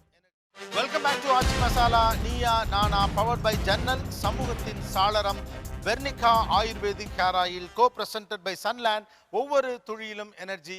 எப்பொழுதுமே இங்கே தமிழில் வந்து கோஷங்கள் நிறைய வருது. கோஷங்கள், வெற்று பகடி, இது எப்பயும் நிற்கிறதே இல்லை. அது காலத்தின் ஓட்டத்தில் வந்து அது நிற்கவே முடியாது. காலத்துக்கு யாரும் மெமரி ப்ளஸ் வாங்கி கொடுக்க முடியாது. காலம் தனக்கு எது தேவையோ அதை ஓர்மையில் வச்சுக்கிறோம். நான் ஒரு 20 வருஷத்துக்கு முன்னாடி நான் ஒரு கல்பனாவோட ஒரு கவிதையை சொல்கிறேன். தாமதமாய் திரும்பும் ஒவ்வொரு மாலையும் அபத்தமாய் இருக்கிறது பெண்ணாய் பிறந்ததற்கு. இப்படி கல்பனாவுடைய ஒரு பழைய கவிதை, அவங்க எழுதவே இல்லை, தொகுப்பே போடலை. இன்னொருத்தர் டோமிஜா பூவாட்டில்னு தொகுப்பே போட கிடையாது. அவர் ஒரு மூணு வரி எழுதியிருக்கார். மாயாகோவஸ்கினுடைய நோமேன்ஸ் லேண்டுக்கு நிகரான ஒரு வரி. மாயாகோவஸ்கினுடைய நோமேன்ஸ் லேண்ட் எதுக்காக வெற்று பனிப்பிரதேசங்களுக்காக இவ்வளோ பேர் சாகணும் அப்படின்னு கேட்கக்கூடிய ஒரு கவிதை. அதுக்கு நிகராக வந்து டோமிஜா பூவாட்டிலுடைய ஒரு மூணு வரி இருக்குது. பேரரசின் எல்லை கோடுகள் பென்சிலால் வரையப்பட்டவை அன்று. அவ்வளவுதான். டோமிஜா பூவாட்டில் காலத்திற்கும் வாழ்வார், எப்பொழுதும் இருப்பார். பெண்கள் கவிதையிலே அப்படி ஏராளமான அரசியல் கவிதைகளை நம்ம கண்டுபிடிக்க முடியும். உமா மகேஸ்வரினோட ஒரு பிரமாதமான ஒரு கவிதை இருக்குது. அந்த கவிதை இப்படி முடியும். அவங்களுடைய மாதவிடாய் சானிடரி நாப்கின்ஸை எரிக்கிறத பற்றி ஒரு கவிதை. அந்த கவிதையினுடைய கடைசி வரி இப்படி முடியும். ஆரஞ்சு நிறத்தில் எரிந்து பிறகு தன்னுடைய ஆதி சிவப்பு நிறத்திற்கே திரும்பியது அந்த தீ அப்படின்னு முடியும் அந்த கவிதை. மகத்தான வரின்னு நான் நம்புறேன். அது அவ்வளவு அரசியல் இருக்கு அதில். வேண்டாம் எனக்கு இடஒதுக்கீடு, வா வந்து நீயே மலம் மல்லு. வேண்டாம் எனக்கு இடஒதுக்கீடு, வா வந்து நீயே மலம் மல்லு. ஆத்மநாம் கவிதைகள் சொல்லும் அரசியல் என்ன? மனுஷபுத்திரனுக்கு அதான். நீங்கள் ரொம்ப சரியாக ஒரு கேள்வி கேட்டீங்க ஆத்மநாமுடைய கவிதைகளை பற்றி. ஏன்னா இன்றைக்கும் தமிழில் அரசியல் கவிதைகள் அப்படிங்கிறதுக்கு நான் ரொம்ப ஒரு நவீன கவிதையில் வந்து ஒரு பெரிய அடையாளமாக பார்க்குறது ஒன்று ஆத்மாநாம், இன்னொன்று ஞானக்கூத்தன். இவங்க 2 பேரும் அரசியல் கவிதைகளுக்கான சிறந்த மாதிரிகளை வந்து அவங்க உருவாக்குனாங்க. இப்போ நீங்கள் ஆத்மாநாம் எடுத்துங்க. அதாவது எமர்ஜென்சி வந்த பீரியடில் தான் ஆத்மாநாம் அரசியல் கவிதைகள் எழுதுறாரு. அந்த நகரத்தில் 20 கூடினால் கூட்டம், 4 கூடினால் பொதுக்கூட்டம் அப்படின்ட்டு ஊரடங்கு நிலைங்கிறத வந்து எவ்வளோ ஒரு சட்டிலாக சொல்கிறார். வந்துட்டு இந்த சிவில் சொசைட்டியோட அரசியலை பேசுறது தான் உலகம் முழுக்க அரசியல் கவிதைகளோட முக்கியமாக இருந்திருக்கு.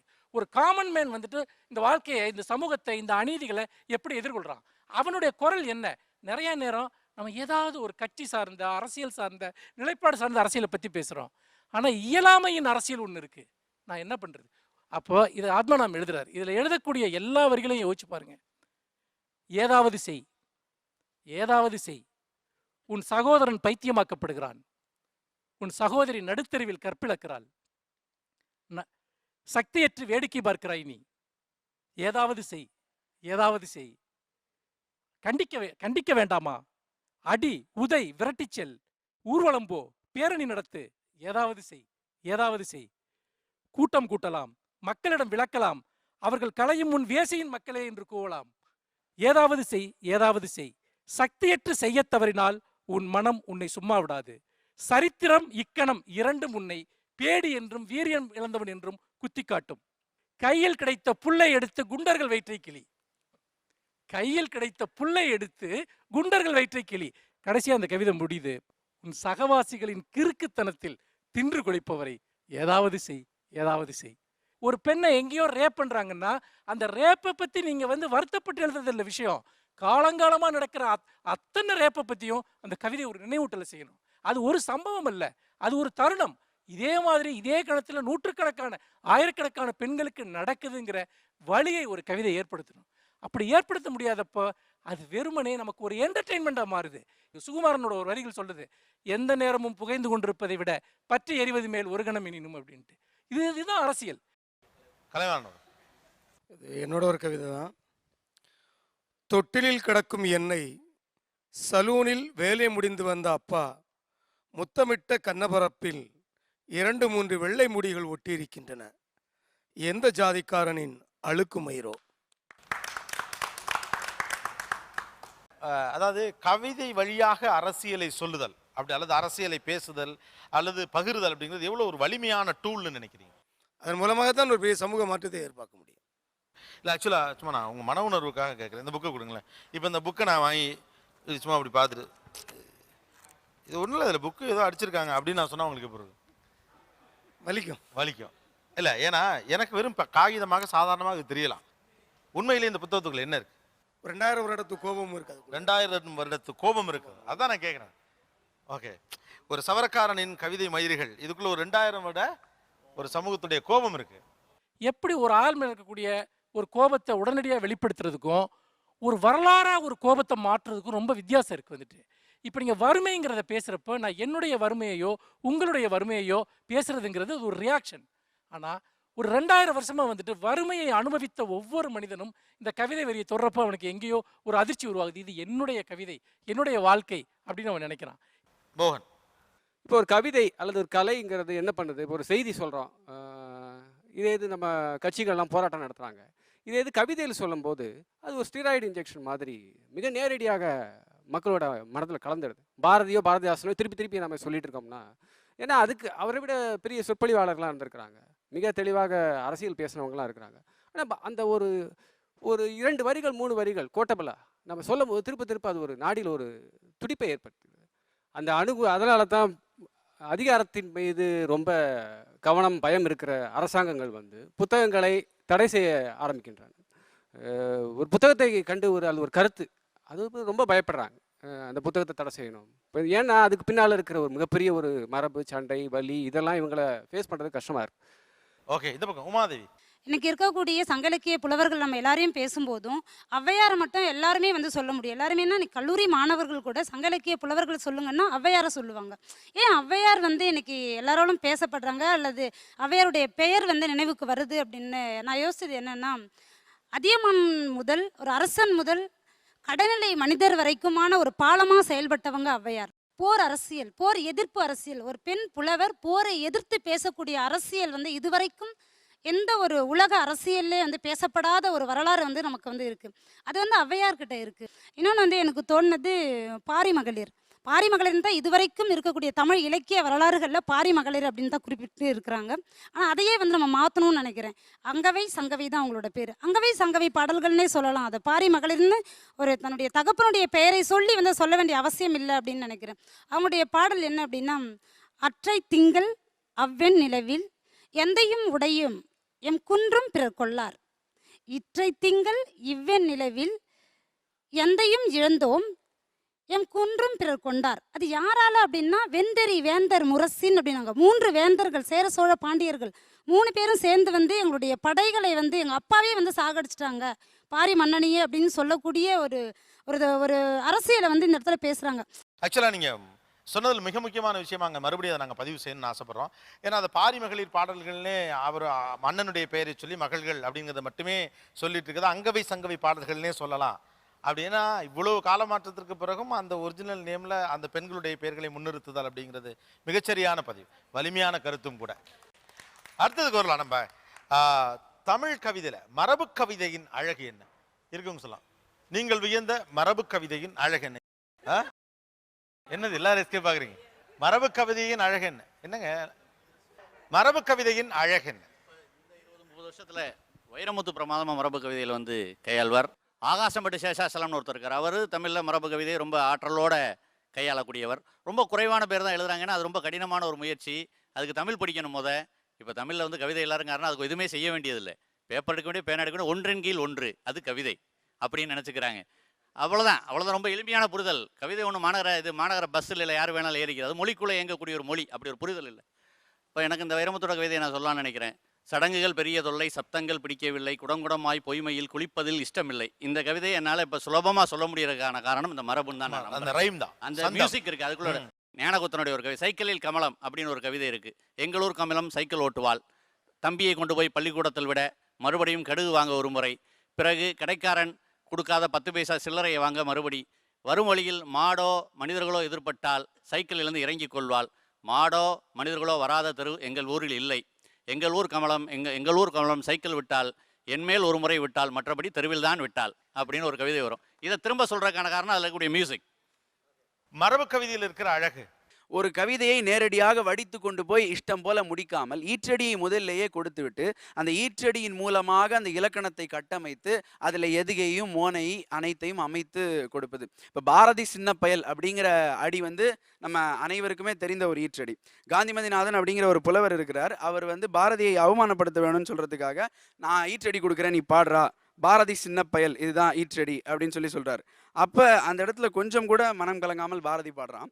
ஆண்டில் இளையவன் என்றந்தோ அகந்தையினால் ஈண்டிங்கு இகழ்ந்தென்னை ஏளனம் செய், மாண்பற்ற காரிருள் போல் உள்ளத்தான் காந்திமதிநாதனை பாரதி சின்ன பயல் அப்படிங்கிறார். பாரதி நீ சின்ன பயல் அவன் ஈற்றடி கொடுக்குறான், அவன் பேர் காந்திமதிநாதன், காந்திமதிநாதனை பார் அதி சின்ன பயல்னு முடிக்கிறான். அப்ப இலக்கணம் தெரிந்த ஒருவன் கையாளுகிற பொழுது அதுக்கு இருக்கக்கூடிய மதிப்பே தனியாக மாறி அந்த வெண்பாவினுடைய அழகு வந்து நிலைகுலையாமல் மனத்தில் அப்படியே அச்சடிச்ச மாதிரி பசுமரத்தாணின்னு சொல்லுவோம் இல்லையா, அந்த எதுகை அந்த மோனையோட அந்த பாட்டு பதிந்து. என்ன படிக்கிறீங்க? நான் சட்டம் படித்து கொண்டிருக்கிறேன் சார். Okay, super. இவர் ஆக்சுவலாக பெரிதினும் பெரிது கீழ் வழியாக எங்கள் டீம் ப்ராடக்ட் தான் அவர். வெரி நைஸ், ஹாப்பி, ரொம்ப சந்தோஷம். மரபு கவிதையின் அழகு, ஒரு நம்ம முதல்ல கேட்ட மாதிரி, அல்லது ஒரு மரபு கவிதை என்ன செய்யும், ஒரு கவிதை என்ன செய்யும் அப்படிங்கிற மாதிரி, அது மாதிரி ஒரு மரபு கவிதை என்ன செய்யும்? என் மொழி குறித்த பேர் அதிர்வு ஏற்படும். இவ்வளோ இருக்கா, நம்ம எழுதுறதுல எழுத்தே இல்லை, வெக்கப்பட வைக்கும். மரபு கவிதையை படித்தா என் கவிதை இல்லை அப்படின்னு நினைக்க வைக்கிறது மரபு கவிதை. என்னோட சிலபஸில் வந்து இருக்குது, என்னோட மாணவர்களுக்கு வந்து நான் எடுத்துகிட்டு இருக்கிறேன். முக்கூடற்பள்ளு, நந்திக்கலம்பகம், குற்றால குறவஞ்சி, இதெல்லாம் படிக்கும்போது எனக்கு ச்சே அப்படின்னு தோணுச்சு. நம்மளால் வந்து எப்படி வந்து பண்ணியிருக்கிறாங்க, அதுக்குள்ளே ஒரு இலக்கணத்துக்குள்ளே வந்து இவ்வளோ அழகாக வந்து ஒரு விஷயத்தை வந்து சொல்ல முடியுதே அப்படின்ற மாதிரி வந்துருந்தது. அதுக்குன்னே நான் என்ன பண்ணுவேன்னா, எதெல்லாம் எனக்கு பிடிச்ச கவிதையோ அது எல்லாத்தையும் மனப்பாடம் பண்ண சொல்லிடுவேன் இன்டர்னல் மார்க்குக்கு பசங்களை. இந்த வானரங்கள் கனி கொடுத்து மந்தியோடு கொஞ்சம், மந்தி சிந்து கனிகளுக்கு வான்கவிகள் கெஞ்சும் அப்படின்ற இந்த பாடல் வந்து குற்றாலக்குறை வந்து தெரியாதவங்களே வந்து இருக்க முடியாது. அவ்வளோ ஒரு சந்த நயத்தோடு வந்து இந்த பாடல் இருக்கும். வானரங்கள் கனி கொடுத்து மந்தியோடு கொஞ்சம், மந்தி சிந்து கனிகளுக்கு வான்கவிகள் கெஞ்சும், வானவர்கள் வெளியறிந்து வானவரை அழைப்பர், கவனசித்தர் வந்து வந்து காயசித்தி விளைப்பர், தேனருவி திரையெலும்பி வானின் ஒளி ஒழுகும், செங்கதிரோன் பரிக்காலும் தேர்க்காலும் வழுக்கும், கூணல் இளம்பெறை முடித்த வேணி அலங்காரர், குற்றால குறவஞ்சி மலையெங்கள் மலையே. ஓகே, ஆசிரியரா நீங்க? நான் ஆக்சுவலாக நான் வந்து சிவில் இன்ஜினியர். ஓ, சிவில் இன்ஜினியர். ஆமாம். சூப்பர் போங்க. கொஞ்சம் வெட்கமடைய வைக்கிறது. அதை படிக்கும் பொழுது இந்த தொனியில் அல்லது இந்த நடையில் ஒரு பாட்டு எழுதிட்டா போதும். நம்ம இவ்வளோ கவிதைகள் எழுதுகிறோம், எல்லாம் செய்கிறோம் அப்படின்னாலும் இது காலத்தை வென்று நிற்கக்கூடியது, எத்தனை தலைமுறை கடந்திருக்குன்னு தெரியாது. அப்படிப்பட்ட ஒரு பாடல்களை எழுத முடிவது அப்படின்றது தான் இன்னைக்கு நமக்கு முன்னாடி உள்ள ஒரு சவால். உண்மையை ஒத்துக்கணும். நம்ம இதில் மரபு கவிதைகள்னு பார்க்க போனோம்னா, கம்பராமாயணத்தில் வாலி வதைப்படலம்னு ஒன்று இருக்குது. அதில் வந்து ராமன் வந்து மறைஞ்சிருந்து அம்பு விட்டோன்னே உள்ள குத்தின அம்பை வந்து வாலி வெளியே எடுக்கிறான்.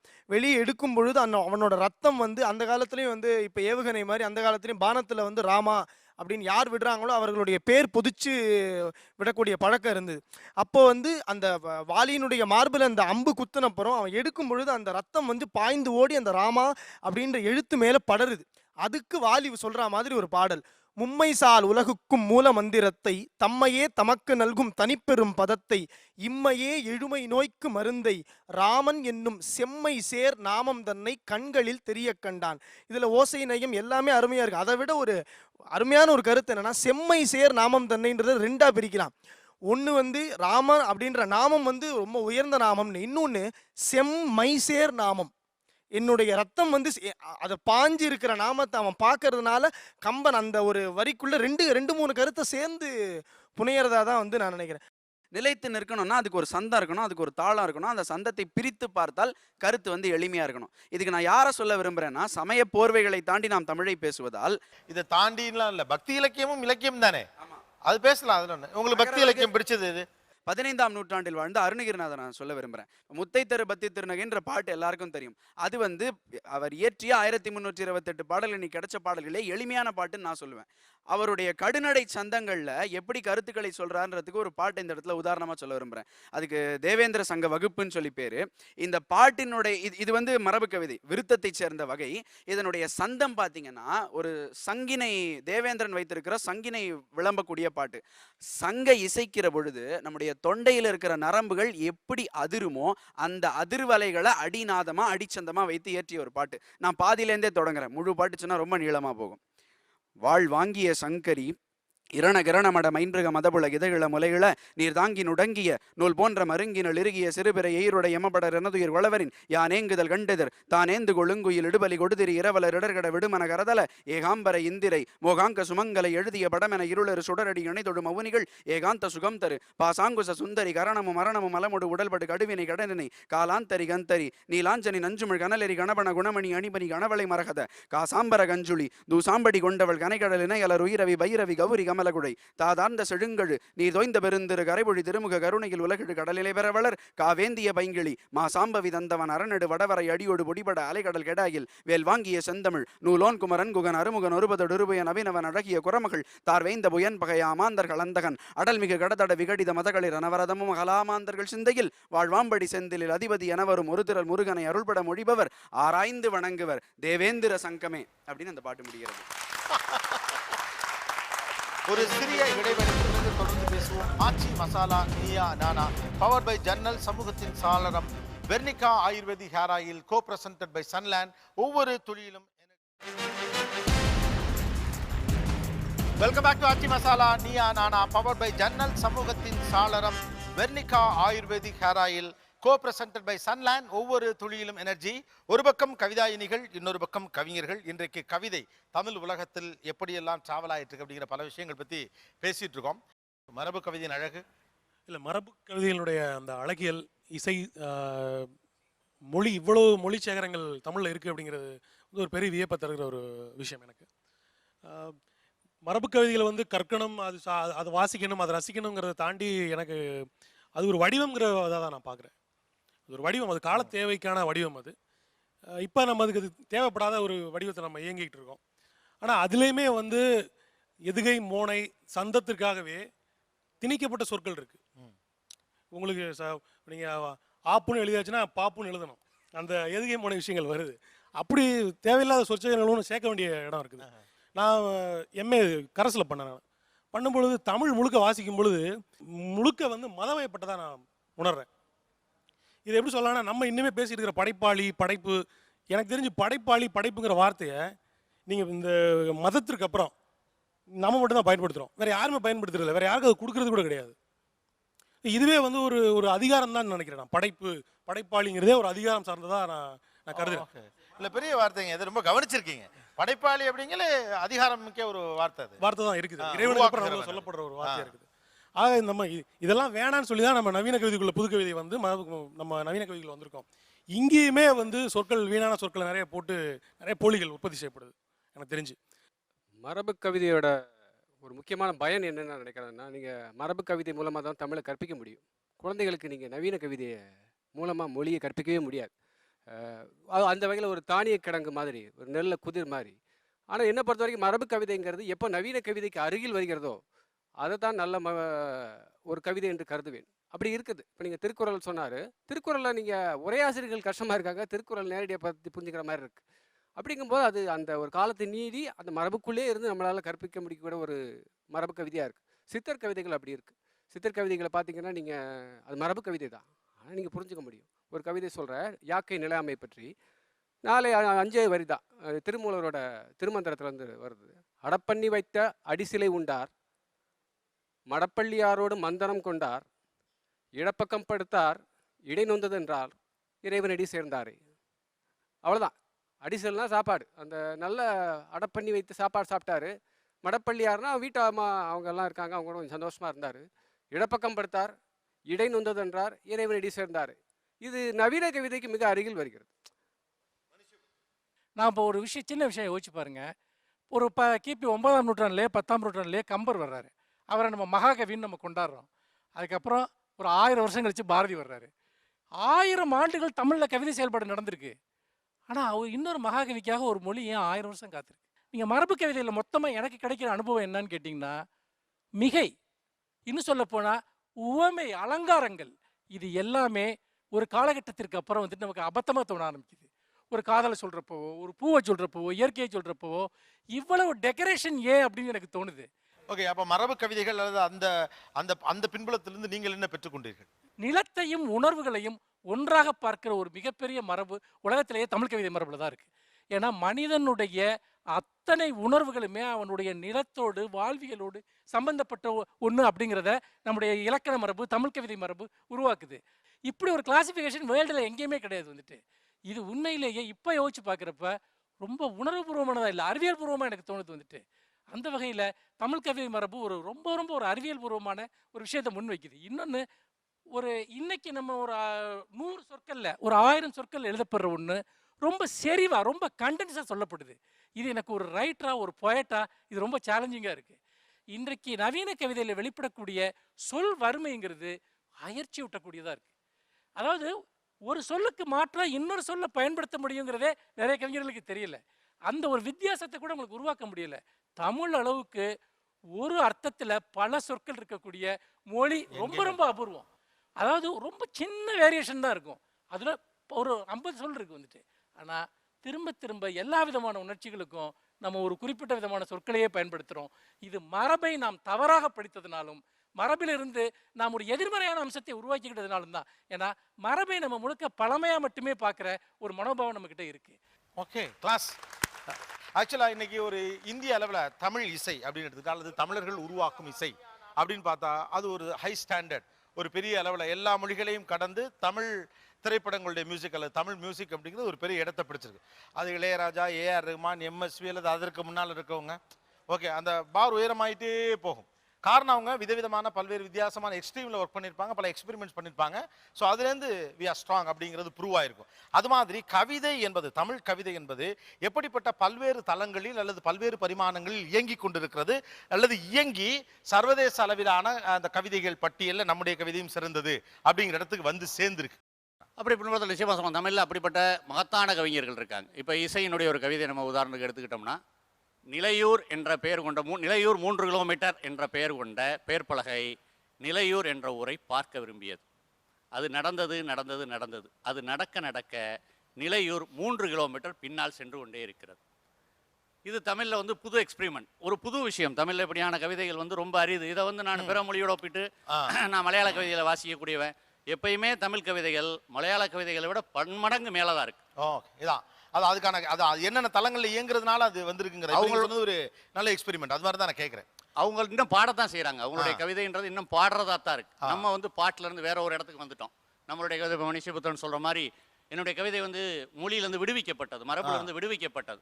அப்போ திரும்ப நான் ஒரு கவிதை வேணும்னா எடுத்து படிக்கணும். அப்போ படிக்கும்பொழுது என்னுடைய மொழியில் இருக்கக்கூடிய பல்வேறு கவிஞர்கள், அது கல்யாணியாக இருக்கலாம், கலாப்பிரியா இருக்கலாம், லிபி, இசை, இளங்கோ, நரன், வெயில், போகன், இப்போ வந்திருக்கக்கூடிய கலைவாணன், மனுஷபுத்திரனுடைய முக்கியமான ஒரு கவிதை ஒன்று இருக்கு.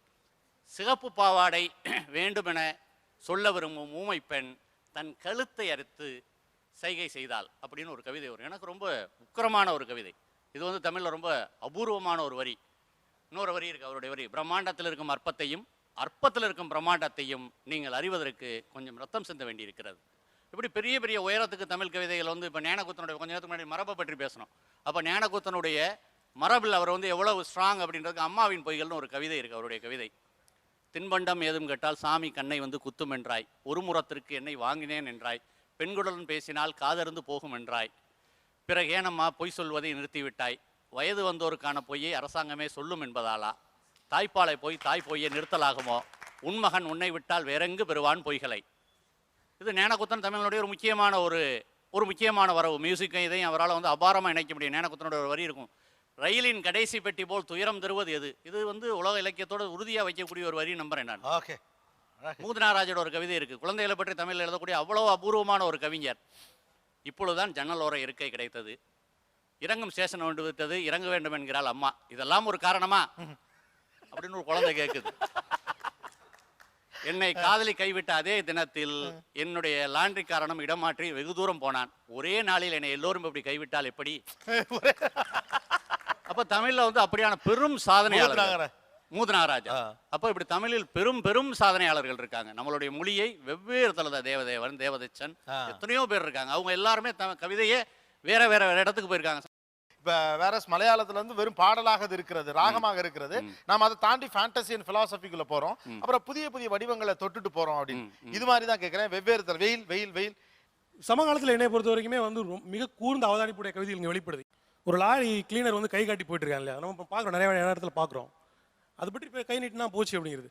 இசை வந்து ஒரு சின்ன கவிதை எழுதியிருக்காரு. அந்த கவிதை வந்து நளின கிளி கவிதை பேர். அந்த சிமெண்ட் லாரிக்கு வழி வேண்டும், டிரைவரின் கீழ்ப்படியும் கிளி தன் ஒற்றை கையை வெளியே நீட்டுகிறது, விரைந்து நீண்ட ஒரு உலக்கையை போல் அல்ல, ஐயா அவசரம் என்று கெஞ்சுகிற பாவனையில் அல்ல. அது கையை நீட்டியதும் அதன் மணிக்கட்டில் உதித்த சாம்பல் நிற பறவை அலையலையாய் நின்றுகிறது. அந்த கையோடைய சொல்றார்: நான் காண்கிறேன் மீம்பெருஞ்சாலையின் அந்தரத்தில் ஓர் அற்புத நடன முத்திரை. இதன் நளினத்தின் முன்னே உலகே நீ வழிவிட்டு ஒதுங்கு அப்படின்னு ஒரு கவிஞன் பாடுறான். இந்த நளினத்தின் முன்னே உலகே நீ வழிவிட்டு ஒதுங்கு. இந்த ஒரு அவதானிப்பு ஒரு லாரி கிளீனருடைய கையசைப்புக்கு கவிதைங்க இருக்கு. இல்ல இதுதான் நான் கேட்குறேன். அற்புதம். ஏதான ஒரு விஷயத்துல தமிழ் சமுதாயம் எந்த ஒரு இன்டர்நேஷ்னல் கம்யூனிட்டியும் சேலஞ்ச் பண்ண முடியும் அப்படின்னா அது வந்து கவிதையாக தான் இருந்துட்டு இருக்கு. ஒரு அறிவியல் ஒரு நிகழ்வு நிகழும் போது அது தமிழ்நாட்டுக்கு வர்றதுக்கு பல வருடங்கள் ஆகலாம். ஆனால் வந்து கவிதையில் அது நிகழும் போது அது உடனே வருது. பாரதியில் வந்து ஆரம்பிச்சு அது என்னமோ தெரியல நம்மளால் வந்து போஸ்ட் மாடர்னிசம் வந்து கவிதையில் வந்து நம்மளால் ரொம்ப சுலபமாக வந்து நம்மளால் உட்கொள்ள முடிந்தது. அது எதையும் அது ஒரு எப்பவுமே அது ஒரு ஃப்ளெக்சிபிளாக இருந்துகிட்டே இருக்குது. நம்ம ரொம்ப சுலபமாக பாரதியின் மூலமாக ஐடியலிசம் ரொமான்டிசிசம்ல இருந்து ஒரு இண்டிவிஜுவல் லிபரலிசமுக்கு வந்து வரும். சொல்லடி சிவசக்தி என்னை சுடர்மிகும் அறிவுடன் படைத்து விட்டாயின்னு வந்து வேற எந்த மொழியில வந்து கடவுளை வந்து இவ்வளோ உரிமையோட நம்ம வந்து அழைக்க முடியும்? தமிழ் மனம் வந்து கவிதை சார்ந்து இயங்கக்கூடிய ஒரு மனம். அது வந்து அந்த சமுதாயத்தில் மட்டும் மூலமாக தான் வந்து பாரதி மாதிரி ஒரு எக்ஸென்ட்ரிக் பாயிண்ட்டை வந்து கொடுக்க முடியும். ஏன்னா இது எல்லாமே மிகைப்படுத்தி பார்க்கக்கூடிய ஒரு சமுதாயம், எதையும் அழகுபடுத்தி பார்க்கக்கூடிய சமுதாயம், எதையும் உன்னதப்படுத்தி பார்க்கக்கூடிய ஒரு சமுதாயம். அதுதான் நம் பலமாகவும் இருக்கு, அதுதான் நம்முடைய பலகீனமாகவும் இருக்கு.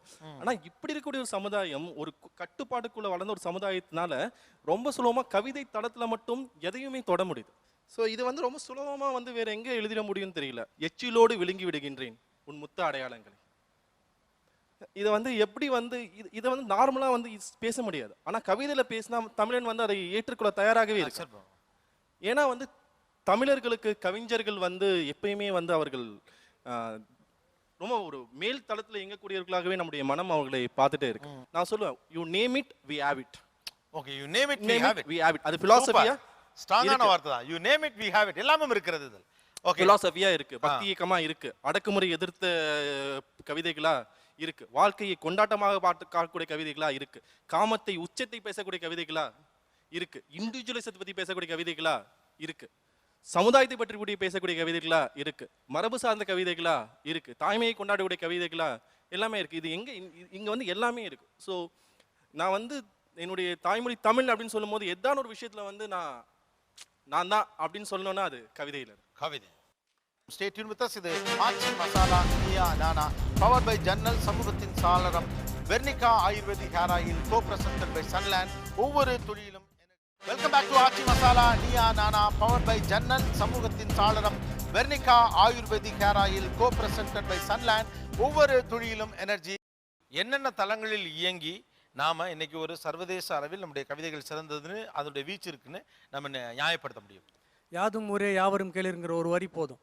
பகவனுக்கு அருள்வாய் நன்னெஞ்சே, இந்த மாதிரியான அதாவது மற்ற மொழிகள் இல்லாத கலாச்சாரம் நம்மகிட்ட இருக்குங்கிறது நம்ம கவிதைகளில் தென்படக்கூடிய விஷயம். ஒரு விஷயம் பழைய சிற்றிதழ்கள்லாம் படிக்க ஆரம்பிச்சிங்கன்னா உங்களுக்கு விஷயம் தெரியும். இப்போ வந்து இன்டர்நெட்டு இந்த மாதிரி விஷயங்கள் நிறைய வந்துடுச்சு. நீங்கள் எந்த ஒரு மூலையில் எழுத படிக்கிற புத்தகத்தையும் உடனடியாக டவுன்லோட் பண்ணி படிச்சிடலாம், இலவசமாகவோ வாங்கிடலாம். ஆனால் சிற்றிதழ்களில் யூரோப்பில் அமெரிக்காவில் நடக்கிற அந்த இயக்கங்கள், பெரிய இயக்கங்கள் எங்கேயோ மிக அரிதாக கிடைக்கக்கூடிய, அது எப்படி கிடைச்சது படித்தாங்கன்னு தெரில, அந்த இயக்கம் அப்படியே இங்கே தமிழில் மிக சீக்கிரமாகவே வந்திருக்கு. எல்லா விதமான கவிதைகளும் வந்துடுச்சு. உலகமயமாக்கல்ங்கிறது விஷயம் அங்கே வரும்போதே இங்கே யவனிகா ஸ்ரீராம் அதை ஒரு பெரிய கவிதை அதுக்கு அது ஒரு மூலப்பொருளாக எடுத்துக்கிட்டார். இதே மாதிரி 70களிலேயே கலாப்ரியாவோட கவிதைகள்லேயே உரைநடைகள்லாம் உள்ளே வர ஆரம்பிச்சிடுச்சு. வசன கவிதையே மரபு கவிதை எழுதிட்டு இருந்த அதே சமயம் பாரதி ஃப்ரீவெஸ் வசன கவிதைன்னு எழுதுறாரு, 2 கயிர்கள் பேசிக்கொண்டிருக்கிறேன்னு சொல்ல. இது வந்து தமிழ் எனக்கு தெரிஞ்சு இந்தியாவில் வேறு எந்த மொழியிலையும் நடக்காத ஒரு விஷயம். இது எப்படி சாத்தியமாச்சுங்கிறது எனக்கு ஒன்று புரியவே இல்லை. ரொம்ப தேடல் இருந்த ஒரு சமூகம் தான் இப்படி ஒரு இதை கொண்டு வந்திருக்க முடியும். இன்னொரு விஷயம் பார்க்கணும், நமக்கு 2000 வருஷம் பாரம்பரியம் இருந்துச்சு. ஆனால் அந்த பாரம்பரியத்தை ரொம்ப ஸ்பீடாக உதறி வர முடிஞ்சுது. 40 வருஷத்தில் டக்குன்னு தூக்கி வர முடிஞ்சது. இன்னும் மலையாளத்தில் அதில் முடியல, இன்னும் முடியல, வேறு மொழிகளில் இன்னும் முடியல. இன்னமும் அவங்க அந்த பாரம்பரியத்தை சுமந்துக்கிட்டே இருக்கிறாங்க. இது தமிழுக்கே கிடைத்த ஒரு மிகப்பெரிய ஒரு கொடைன்னு நினைக்கிறேன். ஒரு விஷயம் கோபி, நான் அந்த வாரத்தில் நம்ம முக்கியமாக பேச வேண்டியது, எனக்கு கேரள நிலத்தோட பரிச்சயம் உண்டு. இவ்வளவு எழுதுகின்றவர்கள், அதாவது நல்லா எழுதுறாங்களா சரியா எழுதுறாங்களான்றதெல்லாம் அப்புறம், ஆனால் இவ்வளவு எழுதுகின்றவர்கள் தமிழ் நிலத்தில் தான் இருக்காங்க. இதிலிருந்து நல்லவர்கள் வரலாம், சுயமானவர்கள் வரலாம். ஆனால் என்னுடைய நிலத்தின் மீதான என்னுடைய பெருமிதம், ஏன் என்னால் இவ்வளோ ஸ்டாண்டர்டுக்கு எங்களுடைய நிலம் போகுது அப்படின்னா, இவ்வளோ பேர் கவிதை மீதான அவ்வளவு எல்லாருமே வந்து கவிதை எழுதக்கூடியவர்களாக தமிழ்ல தான் எக்கச்சக்கமானவங்க கவிதை எழுத. நிச்சயமா அது வந்து ஆந்திராவில் இல்லை, கேரளத்தில் இல்லை. கேரளாவில் இருக்கக்கூடிய ஒருத்தனுக்கு கவிதை என்றால் காத தூரம், கவிஞர்கள் படிக்கிறவர்களாக இருக்காங்க. ஆனால் இவ்வளோ பேர் இதில் செயல்படுகின்றவர்கள் இருக்காங்கன்னா அது Tamil Nadu. What is the reason? இதுக்கு என்ன காரணம்? நம்முடைய இதில் மட்டும் அதிகமான எண்ணிக்கையில் எழுதுறாங்களே, என்ன காரணம்? இல்லை, நம்மளுடைய மூளையில் இல்லைன்னா தோப்பாவை துணை கலைச்சோம்னா நம்மளுடைய மூளையினுடைய சாம்பல் மடிப்பில் கவிதைக்கான இச்சை அல்லது தேவை ஆணுக்கும் பெண்ணுக்கும் இருக்குன்னு நம்புறேன். அதனால தான் நம்மளை எப்பொழுதுமே கவிதையை நோக்கி, நம்மளுடைய திராவிட இயக்க பேச்சு எல்லாமே கவிதை சார்ந்தது தானே. நம்மளுடைய வசனங்கள் எல்லாத்துலேயுமே இந்த கவிதைக்கான டின்ஸ் இருந்துக்கிட்டே இருக்கு. எப்பயுமே அதுக்காக நம்ம ஏங்கிக்கிட்டே இருக்கோம். நம்ம ஊர்களில் பேச்சாளர்கள்னு ஒரு பெரிய பட்டியல் உண்டு. கேரளத்தில் பேச்சாளர்களே கிடையாது. பாரதி கிருஷ்ணகுமார் மாதிரியோ, தியாகு மாதிரியோ, சுபவீரபாண்டியன் மாதிரியோ ஒரு பேச்சாளர்கள் ஒரு பட்டியலை அங்கே சொல்ல முடியாது. ஏன்னா பேச்சு அங்கே ஒரு கலை அல்ல, இங்கே பேச்சு ஒரு கலை. ஏன்னா நமக்கு அப்படிப்பட்ட ஒரு பாரம்பரியம் இருக்குது. எல்லாத்துலேயுமே நம்ம நுட்பத்தை எதிர்பார்க்கிறோம். இந்த நுட்பத்தை எதிர்பார்க்க நம்மளுடைய தமிழ் சினிமா பாடல்களே கவிதைக்கு பக்கத்தில் இருக்குது, ரொம்ப பக்கத்தில் போகிறோம். கவிதைக்கு பக்கத்தில் வைரமுத்து பெரிய சாதனைகள்லாம் பண்ணியிருக்காரு. அப்போ நம்மளுடைய மனம் எப்பொழுதுமே அப்படியான ஒரு தேவைக்கு நம்மளுடைய மனம் ஏங்கிக்கிட்டே இருக்குது. தமிழ் மனத்துக்கு அப்படியான கூறு அதனுடைய ஆதி சாம்பல் மடிப்பில் இருக்குன்னு நம்புகிறேன். ஓகே போகன், நாம எவ்வளோ கவிதை எழுதுறோம்? நம்முடைய பின்புலத்தில் மட்டும் அவ்வளோ கவிதைகள் வருகிறது. நம்மளோட சொத்தே மொழி தான். இப்போ நீங்கள் ஒரு கேரளத்துக்கு போனீங்கன்னா காட்ஸ் ஓன் கண்ட்ரிம்பா, அவனோட சொத்து வந்து இயற்கை. அங்கே வந்து மொழி வந்து அவனோட பிரதானமான சொத்து இல்லை. நம்ம எதுக்கெடுத்தாலும் நம்ம மொழியை நோக்கி போகக்கூடிய ஒரு இடமா தான் இருக்குது. ஏன்னா அதுதான் நம்மளுடைய மிக ஆழமான ஒரு மரபு ரீதியான எல்லா சொத்தையும் அதுக்குள்ளே வச்சுருக்குறோம். நீங்கள் உங்களுடைய அறிவு, ரசனை, நுட்ப உணர்வு, உங்களுடைய ஏக்கம் எல்லாத்தையுமே மொழியில் பண்ணி பார்த்துருக்குறோம். இப்போ நீங்கள் வடக்கெல்லாம் போனீங்கன்னா அவங்க வேறு சில விஷயங்கள் இருக்குது. அவங்க நீங்கள் பக்தி இலக்கியம் சொல்கிறோம், பக்தி அதில் தான் போட்டு பார்த்துருக்கோம். காதலை மொழியில் தான் போட்டு பார்த்துருக்குறோம். நம்மளுடைய ஏக்கத்தை தூக்கத்தை எல்லாத்தையும் மொழியில். ஏன்னா அவ்வளோ பெரிய ஒரு பாரம்பரியம் உள்ள மொழியை ரொம்ப நாளாக பண்ணிகிட்டே வந்திருக்கிறோம். 2000 வருஷம் பண்ணிட்டு இருக்கும்போது அது மேலே நம்மளுக்கு ஒரு பாண்டித்தியம் வந்துடுது. அப்படிங்கும்போது ஒரு மிக சாதாரணமான ஒரு ஆளுக்கு கூட அந்த மொழியை பற்றி ஓரளவுக்காவது ஒரு பிரஞ்சையும் ஓரளவுக்கான அது மேலே பாண்டித்தியமும் இருக்குது, அது மேலே ஒரு ஆளுமையும் இருக்குது. பெருஞ்சொத்து மட்டும் இல்லாமல் ஒரே சொத்து மொழி தான். அந்த மொழிக்காக தான் எவ்வளோ போராடுறோம்ங்கிறதும் உங்களுக்கு தெரியும். அதுக்காக தான் ஏன் இவ்வளவு வெளியெல்லாம் போய் சண்டை போடுறோம்னா அதுதான் நம்மளோட மேஜர் அசட். அது ஓகே. தலித் இலக்கியத்தோட வளர்ச்சியாக வந்து இன்னைக்கு என்ன இருக்குன்னா பௌத்தம் குறித்து வந்து தொடர்ந்து வந்து எழுதிட்டே வந்திருக்கிறாங்க. ஒரு பண்பாட்டு புரட்சியும் வந்து நடந்துட்டு இருக்கு. படைப்பின் மூலமாக பண்பாட்டு புரட்சி வந்து நடக்கக்கூடிய ஒரு சூழல் வந்து இன்னைக்கு இருக்கு. நீங்கள்லாம் என்னென்ன விஷயத்த கவிதையாக எழுதுறீங்க, எதற்காக எழுதுறீங்க? இப்போ நாங்கள் வந்து கவிதை எழுதும்போது கருக்கலைப்பு, வயதுக்கு வர்றது, பாலிய பிரச்சனைகள், இதை பற்றி நாங்கள் எழுதுறதுக்கும் ஆண்கள் எழுதுறதுக்கும் நான் என்ன ஃபீல் பண்ணுவேன்னா இதில் ஒரு உயிரோட்டம் இருக்கிறத நான் ஃபீல் பண்ணுவேன். உங்களுக்கு கவிதை என்பது என்ன? எனக்கு கவிதை என்பது என்னுடைய மொழி. என்னன்னா மற்ற கவிதைகளில் ஆண்களினுடைய கவிதைகளில் தேடி அதில் நான் இல்லை என்பதிலிருந்து என்னுடைய கவிதைகளை நான் கண்டடைகிறேன்.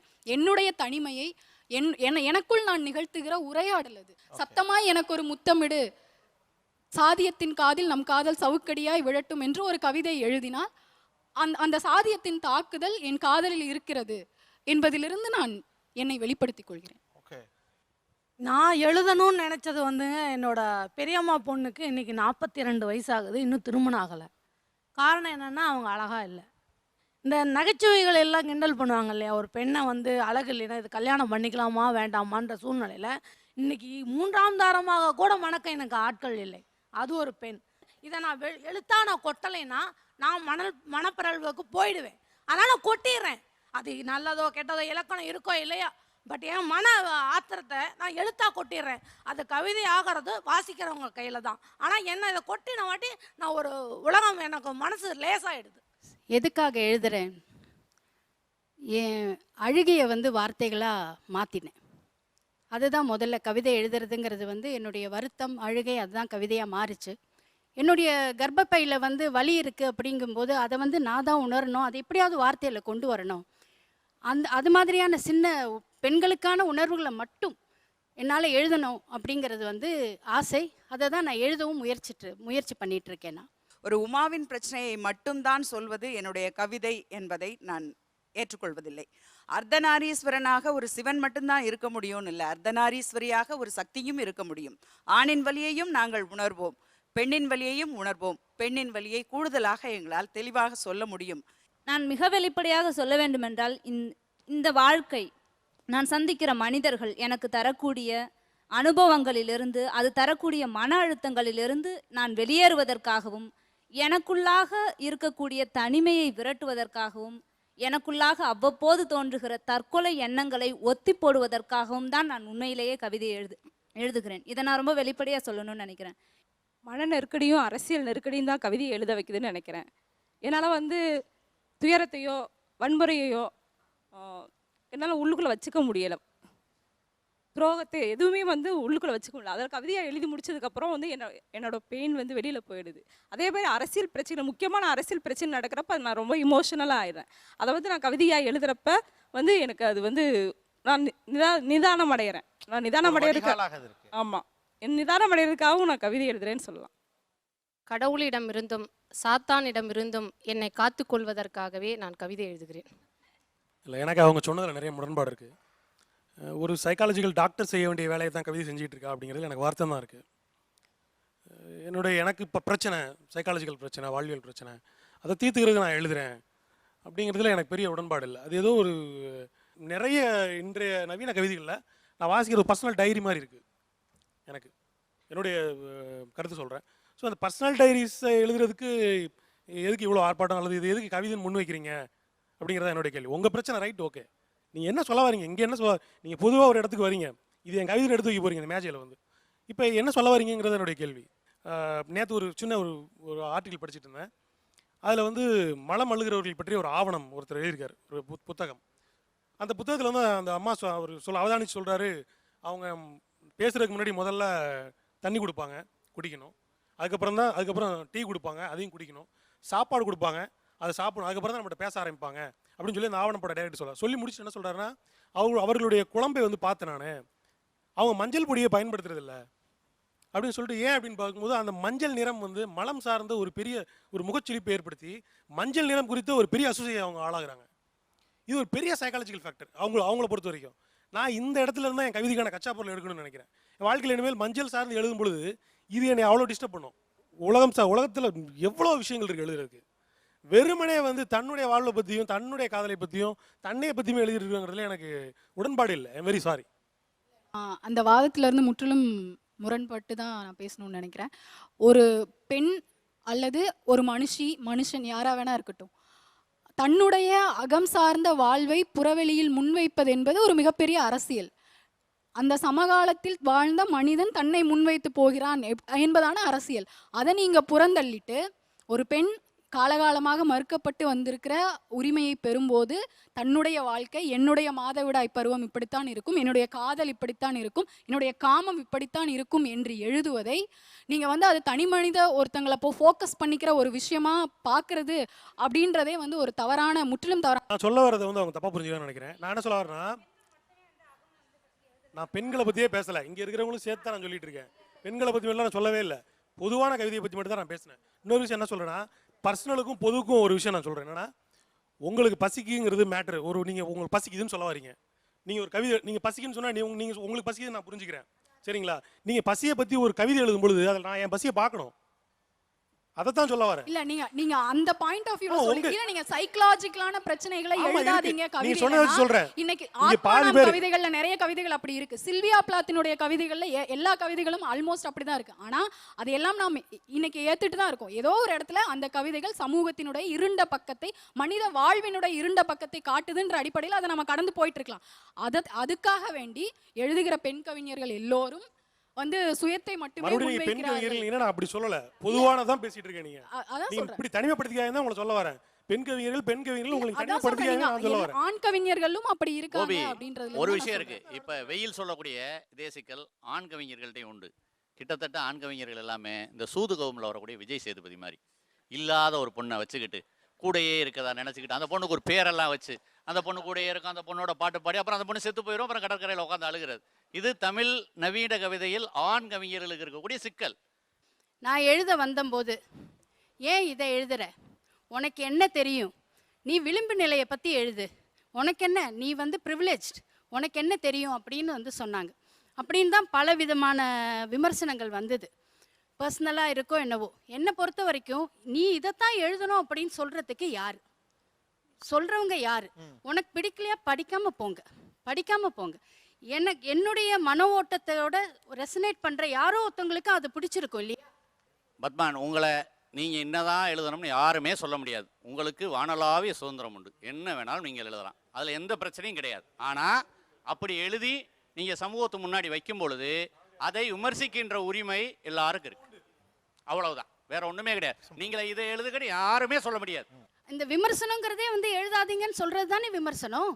நீ பூவை பத்தி ஏன்பா எழுதுற, 100 பிள்ளைங்க செத்து கிடக்குப்பா அப்படின்னு சொன்னா 100 பிள்ளைங்க செத்து கிடக்க எனக்கு மனசு வருத்தமா தான் இருக்கு. அதுக்குன்னு நான் இந்த பூவை பார்க்க கூடாதுன்னு ஏதாவது கணக்கு இருக்கா? இந்த அழகுணர்ச்சி இருக்க கூடாதா? இதை பத்தியும் நான் எழுதணும், இதை பத்தியும் நான் எழுதுவேன். அதுல என்ன பிரச்சனை வரும்னா, இது பொயட்ரி ஆயிருக்க கலை சம்பந்தப்பட்ட கேள்விகள் தான். நீங்க எழுதியிருக்கிறது என்ன எழுதியிருக்கீங்கன்றத பற்றியே இல்லை. அதை நீங்க என்னைய நோக்கி கடத்தியிருக்கீங்களா, வாசிக்கிறவங்களை நோக்கி கடத்திருக்கீங்களா? அது மட்டும் தான் கேள்வி. மிச்சப்படி நீங்கள் ஏன் அதை எழுதுனீங்கன்னு யாரும் கேட்க முடியாது. இது முழுக்க வந்து பெண் சார்ந்த விஷயங்களோட நிற்காம சமூகம் நோக்கி நகரணும் அப்படின்ற கருத்துக்கள்லாம் நான் உடன்படுறேன்.